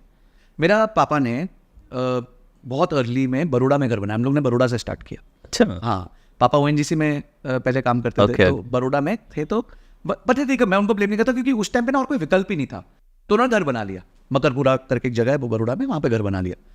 सर, उस घर को बेचने में हमारी चीखें निकल गई। अब पापा को 4 बार तो बॉम्बे से उठ के बॉम्बे बड़ौदा जाओ, नेगोशिएट करो। अच्छा, उधर बड़ौदा वालों को पता है ये तो रहता नहीं है यहाँ पे, तो इसको कोई भी प्राइस कोट कर दो। आप समझ लो कितना कितना नॉन ट्रांसपेरेंट इलिक्विड मार्केट है ये। मैं आम व्यक्ति की बात कर रहा हूं, मैं उस व्यक्ति की बात नहीं कर रहा जो थोड़ा उस सर्कल में है जहां पे रियल एस्टेट की बात कर रहे हैं। मैं एक नॉर्मल इंसान की बात कर रहा हूँ। 30-35 हज़ार तुम्हारी तनख्वाह है, 40 हज़ार तनख्वाह है, लाख रुपए भी तनख्वाह है, पर तुम ये सब चीजें नहीं मैनेज कर सकते, इसलिए इसको छोड़ दो। प्यार से SIP में इन्वेस्ट करो, घर अभी मत लो, लायबिलिटी मत लो अपने सर पे, और धीरे धीरे पहले अपने आप को ग्रो करो। सबसे ज्यादा निवेश इस टाइम पे यहां लगाओ, यहां, क्योंकि आपकी एक्टिव इनकम बढ़ेगी। योगेंद्र सर, हमारे यहाँ एक प्रॉब्लम है, हमें ना ये सिखाया गया, बेटा जिस दिन तेरी इंजीनियरिंग खत्म हो गई, MBA खत्म हो गई, तेरी पढ़ाई खत्म हो गई। हमें किसी ने ये नहीं बोला कि उस दिन से तुम्हारी पढ़ाई चालू होगी, जिंदगी की तो उसी दिन चालू उसी दिन होगी। चालू होगी। तो हमारे ना सबकी मानसिकता होगी कि मैंने MBA में पैसे दे दिए, इंजीनियरिंग में पैसे दे दिए, अब मेरे को कहीं और नया चीज सीखने की जरूरत ही नहीं है। तो आपको, आप जैसे ही मार्केट में आते हो, मेरा ये फ्रेमवर्क है कि आप अपनी इनकम का 5% यहां लगाओ। चाहे कोर्स करो, चाहे कोई कॉन्फ्रेंस में जाओ, नेटवर्किंग करो, आप अपनी एक्टिव इनकम को बढ़ाओ। ये सब चीज़ों पे मत फोकस करो। अपनी तनख्वाह आज 50,000 है तो 3 साल के अंदर इसको 2 लाख करो। वो आपके हाथ में है, ये सब आपके हाथ में नहीं है, ये मार्केट के हाथ में है। राइट, वो तो पेशेंस के साथ ही वो पूरा पेशेंस के गेम साथ, चलेगा। बस उधर ध्यान मत दो ज़्यादा, उधर अपना छोटा सा काम करके छोड़ दो। इसका आपने बता दिया। तो अगर कोई इंसान सपोज गाड़ी लेना चाहता है तो उसके लिए क्या परसेंटेज दिमाग में रखने चाहिए? कई लोग कहते हैं कि साल भर का जितना इनकम है उसका 10% तक आप इसमें लगाओ, उससे ज़्यादा लगाने का प्रयास मत करो। सो इसका भी कोई रूल है जो आप फॉलो करते हो? देखिए, गाड़ी में मैं 2-3 पहले तो उस पर कैविट्स डाल देता हूँ। पहली चीज़ गाड़ी में ये है कि आपको गाड़ी तब लेनी चाहिए जब आपकी कंजम्पशन 1000 किलोमीटर से ज़्यादा है महीने की। अच्छा, अगर आपकी 1000 किलोमीटर से ज़्यादा नहीं है कंजम्पशन, आपके लिए कोई भी गाड़ी खरीदना वायबल नहीं है इंडिया में। कैसे? मैं आपको मैथ देता हूँ। एक होंडा सिटी है, कितने की आती है? 10 लाख, 12 लाख, 12-13 लाख की आती है। 12-13 लाख। 12-13 लाख की अगर आप गाड़ी का EMI देखते हैं तो वो मोटा मोटी 2000 रुपये पर लाख होती है। अगेन मैं ये कहूंगा कि डाउन पेमेंट भी मेरा पैसा है, उसकी भी कीमत है, तो एटलीस्ट उतनी कीमत तो है जितने का मैं लोन ले रहा हूं। तो मैं पूरे पैसे को डाउन वो मानूंगा कि मैंने लोन पे लिया है। तो 13 लाख रुपए अगर मैं लेता हूं, या 13-14 जो भी है लेता हूं, तो मोटा मोटी 25-30 हज़ार के रेंज में मेरा EMI आएगा। 15-20 हज़ार की इंश्योरेंस आएगी, 45 हज़ार हो गए। और उसके बाद मेंटेनेंस आप 5,000 रुपये लोएस्ट पकड़ लो, मतलब बहुत कम पकड़ लो, ठीक है। टायर चेंज होते हैं, सब कुछ होता है, एक्सीडेंट कुछ हो गया तो वो सबको हमें गिन ही नहीं रहा। तो आपका करीबन 25-30 हज़ार की EMI हो गई, 15-1 हज़ार की इंश्योरेंस हो गई, 40 और 10 हज़ार का आप मिसले 50 हज़ार का बेसिक खर्चा। ये गाड़ी घर पे खड़ी है, 50 हज़ार रुपये की पड़ रही है। अब 50 हज़ार डिवाइड बाय 1000 किलोमीटर, 50 रुपए किलोमीटर, उबर ओला आपको करीबन 21-22 रुपए किलोमीटर। अच्छा सिंपल हो गया। तो अगर आपका कंजम्पशन 1000 किलोमीटर का नहीं है तो मेरे हिसाब से आपके लिए गाड़ी नहीं बनी। सेकंड चीज आपके लिए गाड़ी तब बनी है जब आपकी इनकम बहुत सिग्निफिकेंट हो जाए। आप फिर 1.5 लाख comfort and दो- convenience फिर से आप आप कर उस रहे हो। चीज को बजट कर सकते हो कि ठीक है यार ये मेरे लिए पैसा है। आप 25,000 की तनख्वाह पे और बोलो यार मैं आज एक समझो क्विड ही ले लेता हूँ, 6 लाख रुपए की क्विड ले लेता हूँ, तो 12,000 की तो आपकी किस्त बन जाएगी यार। पर 50% तो सीधा किस्त में चला गया आपके। तो पहला रूल ये नहीं है कि मैं कितना कमा रहा हूँ, पहला रूल है मेरा कंजम्पशन कितना है, मैं खरीद किस पर्पस के ले रहा हूँ। आपका पता चला ऑफिस से 2 किलोमीटर दूर घर से, 4 किलोमीटर दूर घर से, तो 4 दूनी 8, 8 20 दिन जाते हो 160 किलोमीटर, एक आधी बार फैमिली के साथ बाहर निकल गए 100 किलोमीटर मार गए तो 250 किलोमीटर। 250 किलोमीटर तो हाईली अनवायबल है। 200 रुपए पर किलोमीटर की पड़ जाएगी आपको होंडा सिटी। और अभी मैंने ड्राइवर नहीं गिना, मैंने फ्यूल नहीं गिना, ये सब अलग है, मैं तो सिर्फ फिक्स्ड कॉस्ट की बात कर रहा हूं। तो लोग ना मैथ नहीं कर रहे हैं ठीक से। अगर वो मैथ करने लग जाए ना उनके इन्वेस्टमेंट डिसीजंस बेटर हो जाएंगे, फिर वो स्ट्रगल नहीं करेंगे। ज़्यादातर लोग तो आई थिंक मैथ तो दूर की बात है, स्टेटस ड्रिवन ही बहुत चलते हैं इंडिया में कि अगर पड़ोसी पे आ गई है और या फिर घर में ये दिखाना है कि मैं कितना अमीर हूँ, वो स्टेटस जो है वो हमसे शादियों में भी एक्स्ट्रा खर्चे करवाता है, वो कई बार बड़े बड़े फ़ोन रखवाता है। तो what is your take on that कि जो स्टेटस ड्रिवन परचेजिंग है इंडिया के अंदर वो बहुत ज़्यादा चलती है। कई बार तो इवन आप दिवाली पे पटाखे भी फोड़ते हो तो कई बार ये देखते हो कि पड़ोसी की कितनी देर फूट रहे हैं उस हिसाब से सही कह रहे हो आप। कंपटीशन रहता था। बचपन में लोग कंपटीशन करते थे कि इसके घर में इतना फूट रहा है, उसका इतनी, मतलब पटाखे की लड़ी में भी कंपटीशन चलता था, इसके 1000 की लड़ी है हमारी 10,000 की होएगी, ऐसा लोग करते हुए हम True, देखते थे। true. So how to deal with that? देखिए ये आपने बहुत अजीब, मेरे को ना आपकी इस बात से एक बचपन की बात याद आ गई कि मैं एक सोसाइटी ओएनजीसी कॉलोनी में रहते थे, तो हमारे वहाँ एक फैमिली थी, तो हमें पता होता था कि सब लोग जब पटाखा फोड़ेंगे तो उनकी वो 10,000 की लड़ी चलेगी। तो सोनू भैया करके होते थे हमारे, तो हम सब पटाखे फोड़ दिए, अपने सुतली बॉम्ब फोड़ दिया, वो लक्ष्मी बॉम्ब फोड़ दिया, ये फोड़ दिया, वो फोड़ दिया। लास्ट में सोनू भैया आएंगे, वो रील पूरी घुमाएंगे 10,000 की, दाड़ दाड़ दाड़, और फिर that will be the closing of it. मतलब he was known for that. देखिए इन्वेस्टमेंट्स में, लाइफ में फियर ऑफ मिसिंग आउट ना होना इन्वेस्टमेंट्स में आपका सबसे बड़ा सपोर्ट सिस्टम बनता है। सर जब आप मर्सिडीज में जाते हो, बोरोड मर्सिडीज है, किसी को तो पता नहीं वो पीछे क्या चल रहा है, जो बंदा आपको देख रहा होता है वो आपको नहीं मर्सिडीज को देख रहा होता है। उसको क्या पता अंदर कौन बैठा है, उसको तो कुछ नहीं पता अंदर कौन बैठा। चलो हो सकता है आपके केस में पता हो बिकॉज आप एक पब्लिक फिगर है, कि जनरल आदमी की बात कर रहा हूँ। Yes. मैं देखता हूँ यंग प्रोफेशनल 3-3 लाख की तनख्वाह, 4-4 लाख की तनख्वाह में BMW उठा रहे हैं, X1 उठा रहे हैं, कि चल यार एंट्री लेवल BMW उठा देते हैं, 60 लाख की है और 60 लाख पे अपने को 1.25 लाख की EMI आएगी, तो मैं 3 लाख कमा रहा हूँ, 40% चला जाएगा, कोई बड़ी बात नहीं है। पर अंदर तू बैठा है, तेरे को तो मतलब कोई देख रहा थोड़ी, मतलब nobody is watching you, they are watching BMW because their aspiration is not you, their aspiration is BMW। Right. ठीक है, तो आप गलत फाइट में हो, ये फाइट आप जीत ही नहीं सकते। तो पहली चीज तो ये हो गई। सेकेंड चीज ये हो गई कि जब आप फोमो करते हो तो वो वॉरेन बफे अगेन हमारे गुरुजी की एक लाइन है कि to show people that you have money is the fastest way of losing money. तो उनकी ना एक्चुअली क्या, अगर किसी को इंसान को फाइनेंशियल जीवन बेस्ट जीना है तो उन्हीं की बुक पढ़ लो बस, आपको जिंदगी में और कुछ करने की जरूरत ही नहीं। तो आप अगर कोई ऐसी चीजें कर रहे हो जिससे आप दुनिया को पैसा दिखाना है ना, तो आप ही का पैसा जा रहा है, उनका थोड़ी जा रहा है। तीसरी चीज है, जैसे आप ये चीजें दिखाते हो, इंडिया में खासकर कुछ लोग आप पे चिमड़ जाएंगे कि यार इसके पास तो बहुत पैसा है, चलो इससे पैसा ले लेते हैं, ऐसे उधार ले लेते हैं, ऐसे ही कर लेते हैं, ऐसे मतलब भाजी वाला भी अगर आप उतरोगे तो BMW से तो 100 रुपए किलो फालतू ही लगाएगा आपको। तो ये क्या है कि आप है ना, अमेरिका का सिस्टम इंडिया में कंट्रोल भी नहीं कर सकते, मतलब एकदम प्योर कॉपी पेस्ट नहीं कर सकते हो। वहाँ सिस्टम्स अलग हैं, कंजम्पशन। अच्छा उधर क्या है, लोगों को पता है कि अपन रंग हुए ना तो सरकार अपना ध्यान रख लेगी, there is a social security system. यहाँ नहीं है, you are on your own even after paying taxes. तो आपको ये सब ध्यान रखना पड़ेगा, आपकी डोरी आपके हाथ में है इस मामले में, कि आपको टेक केयर करना है कि ये फोमो के किस्से में नहीं पड़ना। हाँ, अगर आपकी इनकम बहुत सिग्निफिकेंटली ज्यादा हो गई है, 7 लाख महीना, 8 लाख महीना, और आप 1 लाख की गाड़ी का EMI देते हो, तो फिर भी समझ आता है। चलो again it is a matter of budgeting, कि आप बजटिंग कैसे कर रहे हो। Right. बजटिंग आपका आधार बनता है। बजटिंग आपके GPS का करंट लोकेशन है, जैसे GPS में करंट लोकेशन मांगता है ना, वैसे बजटिंग आपका करंट लोकेशन बताता है आपको। फिर आप डिसीजन लेते हो कि मेरे को किस तरफ जाना है, what is my destination, and then how do I travel to that destination. इसके कोई रूल्स हैं? बजटिंग कोई कैसे सीख सकता है, या फिर हर एक व्यक्ति का कोई इंडिविजुअल है, या फिर कुछ स्टैंडर्ड रूल्स लोगों ने बता रखे हैं, या आप सिखाते हो कि is there any method of budgeting? मैं ये कह रहा हूँ कि आपको पहले प्रॉफिट्स फर्स्ट अप्रोच रखो, कि अपना 25% तो साफ ही कर दो, दिखना ही नहीं चाहिए, दैट इज नॉट योर्स। तुमने कमाया ही नहीं है, वो कमाया गया। नहीं है, वो गया, ठीक है, वो आपके फ्यूचर सेल्फ के लिए गया है, वो आपके लिए उस दिन के लिए गया है कि जिस दिन आप काम नहीं कर पाओगे, नहीं तो आप काम करते करते ही मरोगे। मतलब आप अपने आप को देखिए, लोगों ने पिछले 16 साल में, मेरे दोस्तों ने गाड़ियां खरीदी, मेरे दोस्तों ने घर खरीदे, मेरे दोस्तों ने बैग्स खरीदे, मैंने क्या खरीदा? मैंने अपना टाइम खरीदा। वो ये सब खरीदते रह गए, मैं अपना टाइम खरीदता रह गया।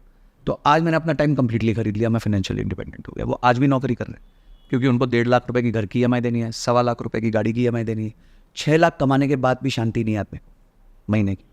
जो मेरे पीयर्स है जिन्होंने मेरे साथ स्टडीज़ की थी, 6 लाख रुपया महीना कमाने के बाद भी फ़ोन ये आता है कि यार अभी तक SIP नहीं चालू कर पाए, क्योंकि वो अपना ये सब खरीद रहे थे ना।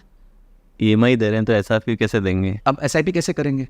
क्योंकि लीजर है, स्टेटस है, शाम हर सैटरडे को घर पे लोगों को दारू पे बुलाना है, महंगी 18 साल वाली पिलानी है, तो हम तो भी स्टेटस मेंटेन कर रहे हैं, ठीक है करते रहो, हम तो फ्री हो गए।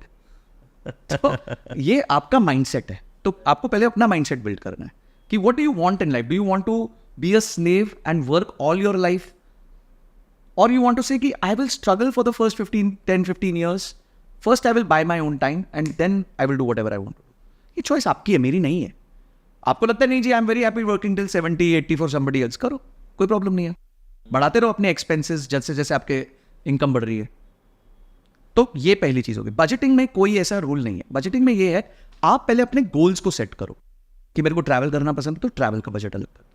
अब ट्रैवल, आपकी तनख्वाह 25,000, आप सोचो मैं अमेरिका चला जाऊंगा 10 दिन के लिए, वो पॉसिबल? आपकी तनख्वाह 25,000 है तो आप साल में एक बार ऋषिकेश जा सकते हो, आप साल में एक बार मुन्नार जा सकते हो। मुझे एक पॉइंट आपने बोल दिया ना कि बजट और विजन आपस में मैच होना चाहिए। आई थिंक दैट्स द, अगर वो चीज किसी ने कर ली तो that is and it is a pure alignment. It is a matter of consciousness sir. आप तो देखिए NLP सिखाते हैं, और NLP भी एक मैटर ऑफ कॉन्शियसनेस है, राइट? ठीक है। When you start becoming more conscious about yourself, true. तो just become conscious about your financial. Sir मैं 11वीं में था 2001 में, तब एक्सेल नहीं था, कंप्यूटर्स नहीं थे, कुछ नहीं था मेरे पास। एक पर्ची होती थी, उसमें रो बनाते थे, 1 जनवरी, 2 जनवरी, 3 जनवरी, 4 जनवरी।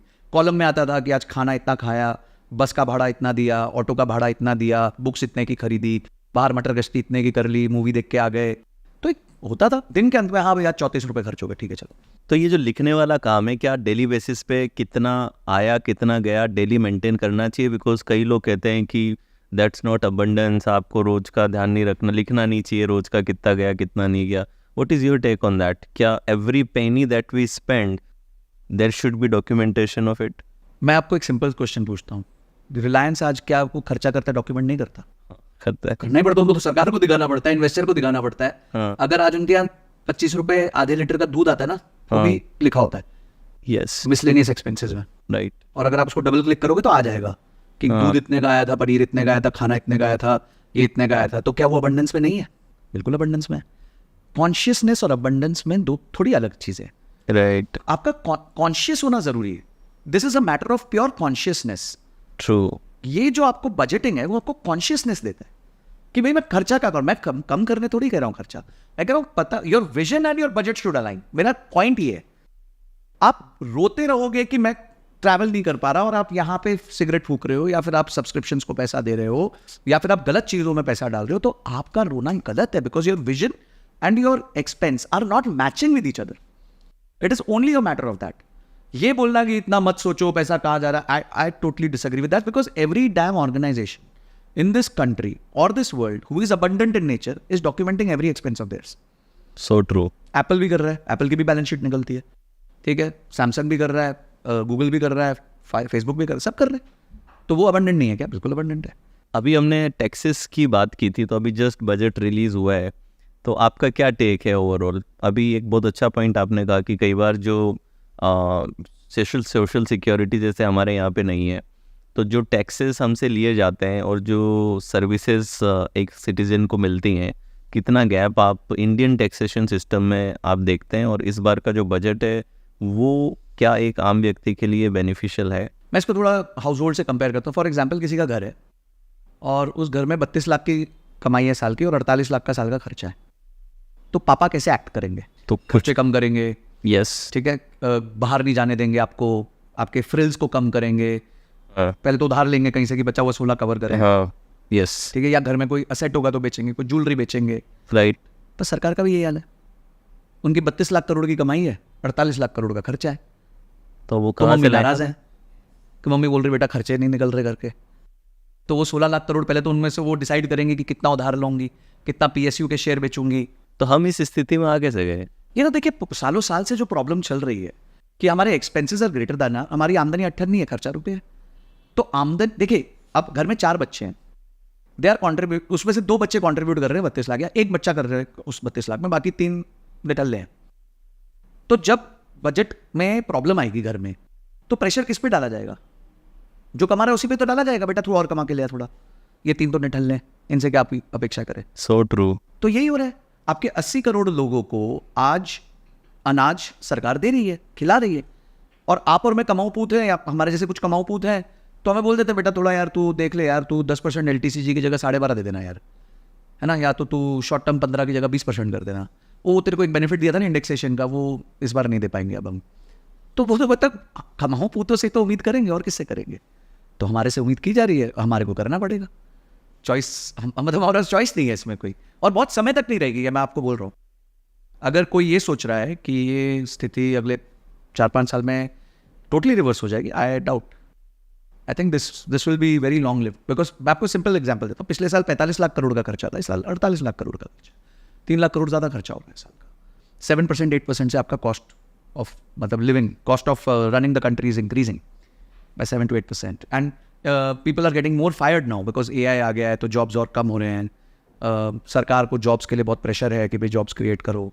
तो अभी जो सिचुएशन है वो परमिट ही नहीं करेगी सरकार को कि वो हमारे जैसे जो लोग हैं जो कंट्रीब्यूट कर रहे हैं टैक्सेस को लेकर, उसको कोई बेनिफिट्स दे पाए।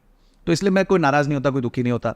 I know this will happen, needy है, जरूरत है यही, हाँ कोई है, ऑप्शन नहीं है। आप समझे ना कि वही मैंने जो एग्जांपल दिया कि घर में आपके 4 या 5 बच्चे हैं, उसमें से कमा एक ही रहा है ना, तो उसी पे सारा बोझ उसी पे आना बोझ है, है। और उसी से अपेक्षा है, तो उस पे अपेक्षा भी उसी से है कि बेटा आज तेरी तनख्वाह समझो 10 लाख रुपए साल की है, तो कल बेटा तेरे को 15 करनी पड़ेगी। ये तो नहीं कर रहे कुछ, मैं नहीं कुछ कर सकता इनका, ये तो ऐसे ही बैठेंगे यहाँ पे कंचे खेलेंगे, खेलना ठीक है। तो ये आजकल जो इतने सारे कई बिजनेसमैन हैं जो दुबई में स्पेशली ऑपरेशंस अपने शिफ्ट करते हैं और दुबई से ऑपरेट करते हैं, तो ये इसी टैक्सेशन सिस्टम की वजह से दे आर डूइंग इट।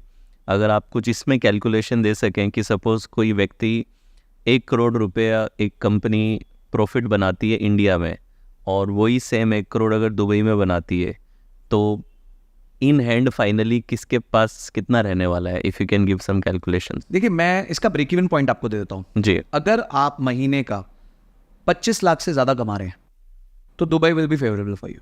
अच्छा। अगर आप साल का 3 करोड़ रुपए कमा रहे हैं, 3 करोड़ या उससे ज़्यादा कमा रहे हैं, तो Dubai is a favourable country for you. उसका रीज़न ये है क्योंकि 25 लाख में आपका वहाँ पे live cost of living is very high. तो आप जो इंडिया में 2 लाख रुपए महीने में जी सकते हो, वहाँ पे आपको वो 6-7 लाख रुपए महीने में जीना मतलब लग जाता है। सेम चीज़, यस। तो 3x की कॉस्ट है, तो 3 करोड़ में फिर आप वो सब निपटा सकते हो। दूसरी चीज़ ये है कि from taxation stand point Dubai में जो वैट है, जो हमारा GST वहाँ फ्लैट 5% है। इंडिया में वो अलग अलग स्लैब्स है, 5, 12, 18, अलग 28।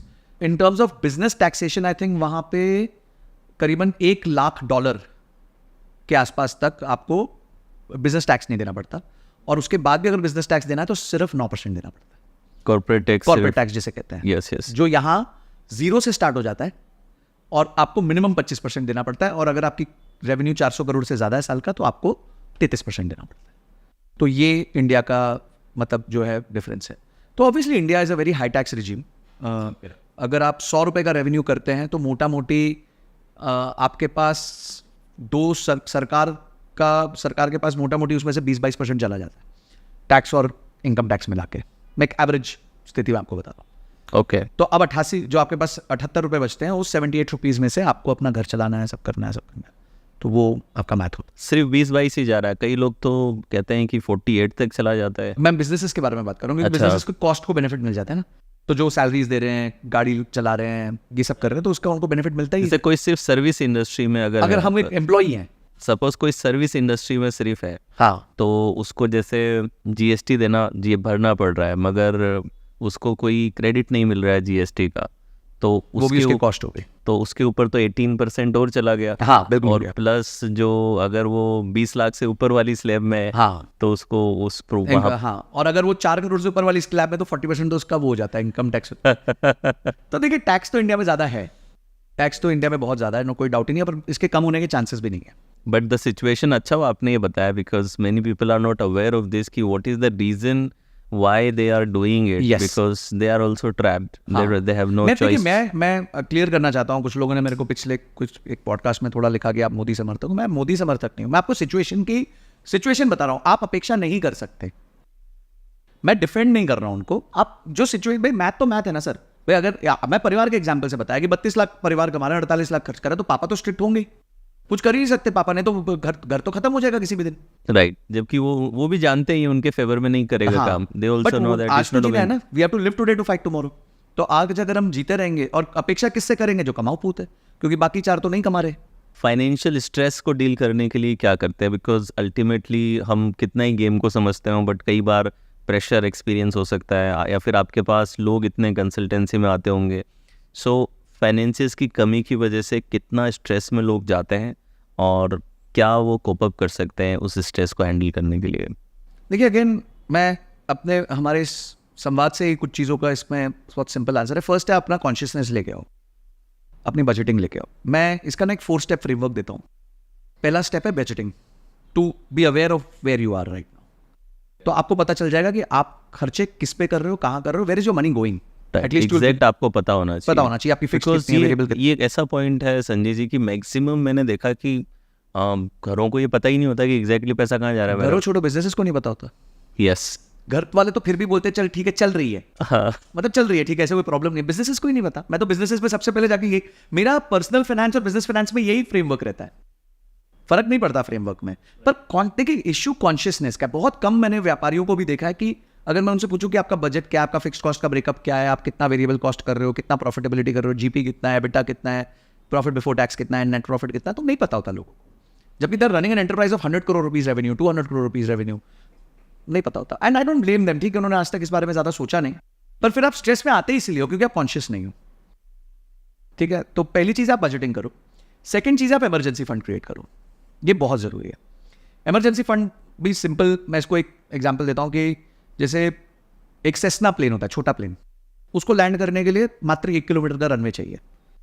फिर एक A320 होता है, उसको लैंड करने के लिए आपको करीबन 1.5-2 किलोमीटर का रनवे चाहिए। और एक A380 होता है जंबो, उसको 3-3.5 किलोमीटर का रनवे चाहिए।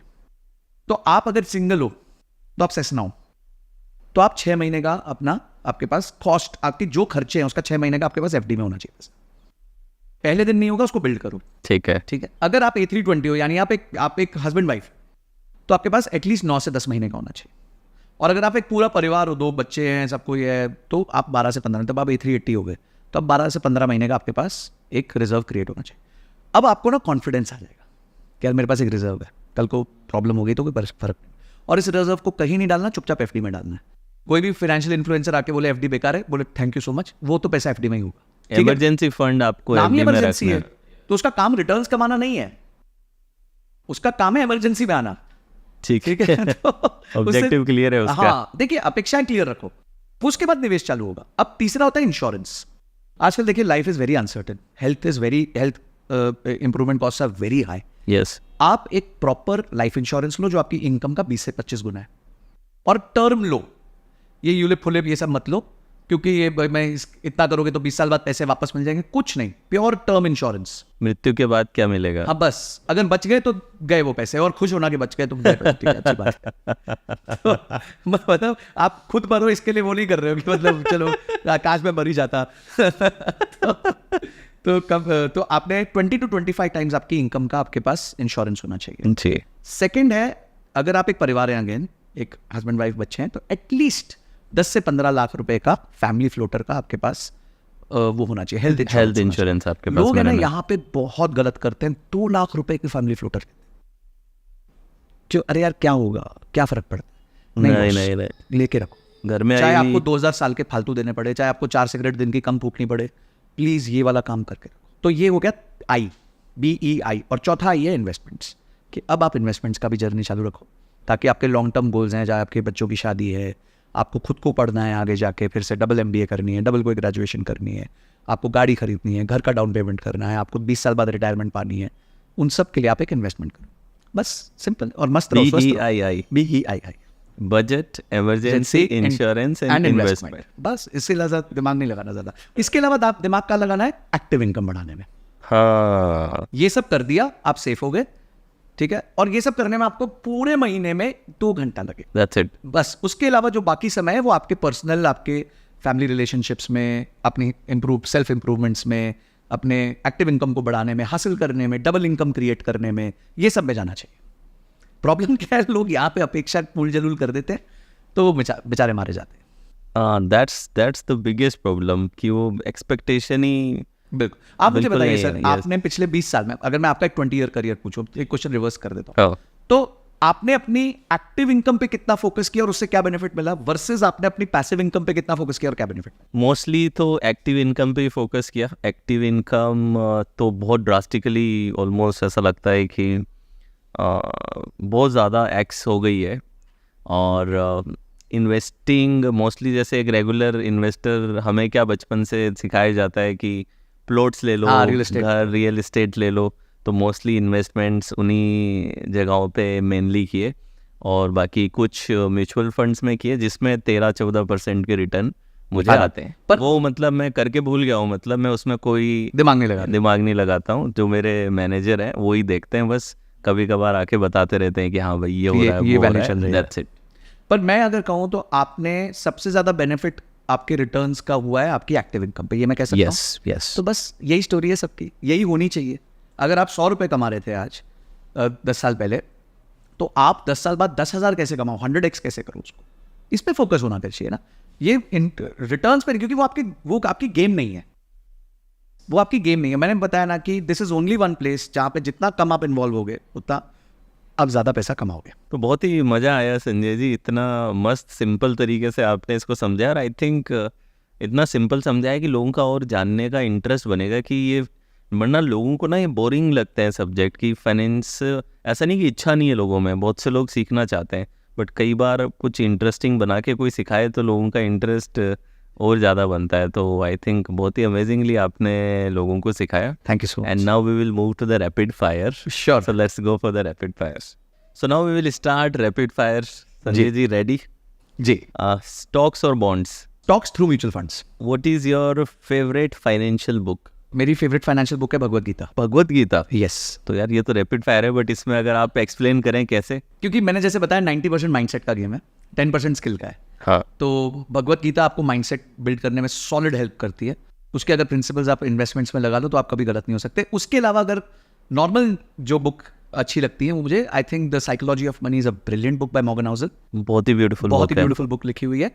और अगर आपको कुछ भी सीखना है तो मेरे गुरुजी की कोई भी बुक उठा लो आप, वॉरेन बफेट की, बस उसमें आपको गोल्ड स्टैंडर्ड जो है कोट्स मिल जाएंगे। तो गीता में आपने कहा, वैसे तो रैपिड फायर है, but if you can give 2-3 points जो गीता में से आपने उठाए हैं और आप यूज करते हो अपनी लाइफ में। एक श्लोक तो सबसे फेमस है 247 कि कर्म कर कर फल की चमत्कार, बट एक श्लोक है जो मेरे को बहुत पावरफुल लगता है, वो है 4थे अध्याय का 40वां श्लोक है, जिसे हम कहते हैं अज्ञाना च श्रद्धाना च संशयात्मा विनश्यति नाया लोको अस्ति परो ना सुखम संशयात्मा। मतलब कि जो व्यक्ति अज्ञानी होता है और जिसमें अज्ञाना च श्रद्धाना च, यानी जिसमें ज्ञान नहीं है और श्रद्धा नहीं है, somebody who doesn't have knowledge and somebody who doesn't have conviction, ठीक है, ऐसी आत्मा का विनाश होना तय है। ठीक है, ना या लोको अस्ति ना परो ना सुखम संशयात्मा, मतलब उसको कोई भी लोक में सुख नहीं मिल सकता। तो अगर मैं इन्वेस्टमेंट्स में इसको लगाऊं कि जब तक आप किसी चीज के बारे में प्रॉपर नॉलेज नहीं गेन कर लेते तब तक कन्विक्शन बिल्ड नहीं होता, और जब नॉलेज और कन्विक्शन नहीं होता आपके माइंड में हमेशा संशय रहता है, डाउट रहता है। ठीक है। ना या लोको अस्ति ना परो, मतलब आप म्यूचुअल फंड से भी सेटिस्फाई नहीं होगे, आप स्टॉक से भी सेटिस्फाई नहीं होगे, आप बॉन्ड से भी सेटिस्फाई नहीं होगे, क्रिप्टो से भी नहीं होगे, रियल एस्टेट से भी नहीं होगे, किसी प्रोडक्ट से नहीं होगे, ना सुखम संशयात्मा, आपको कभी सुख, यानी कि आपको कभी भी रिटर्न्स का सुख प्राप्त नहीं होगा। तो बहुत ये लाइन में क्लियर लिखा है, knowledge and conviction is the most essential items for your beautiful investment journey. Wow, that's beautiful. One word to describe your investing style. Passive and sloth, मतलब don't touch. Best financial advice you have ever received. your efforts are inversely proportional to your returns. Gold or real estate? Gold. Most underrated investment? Long-term patience. Crypto, a future or fad? Fad. India में तो fad है. Morning person है आप या night owl? A little bit of night owl. What is your favorite finance quote? The first rule of compounding is don't disturb it. Most memorable trade? In a month, I made on my options trading around about 9.5%. Diversification or specialization? Not highly diversified. That doesn't give you returns. That preserves your capital. Best tool for financial planning? Excel sheet.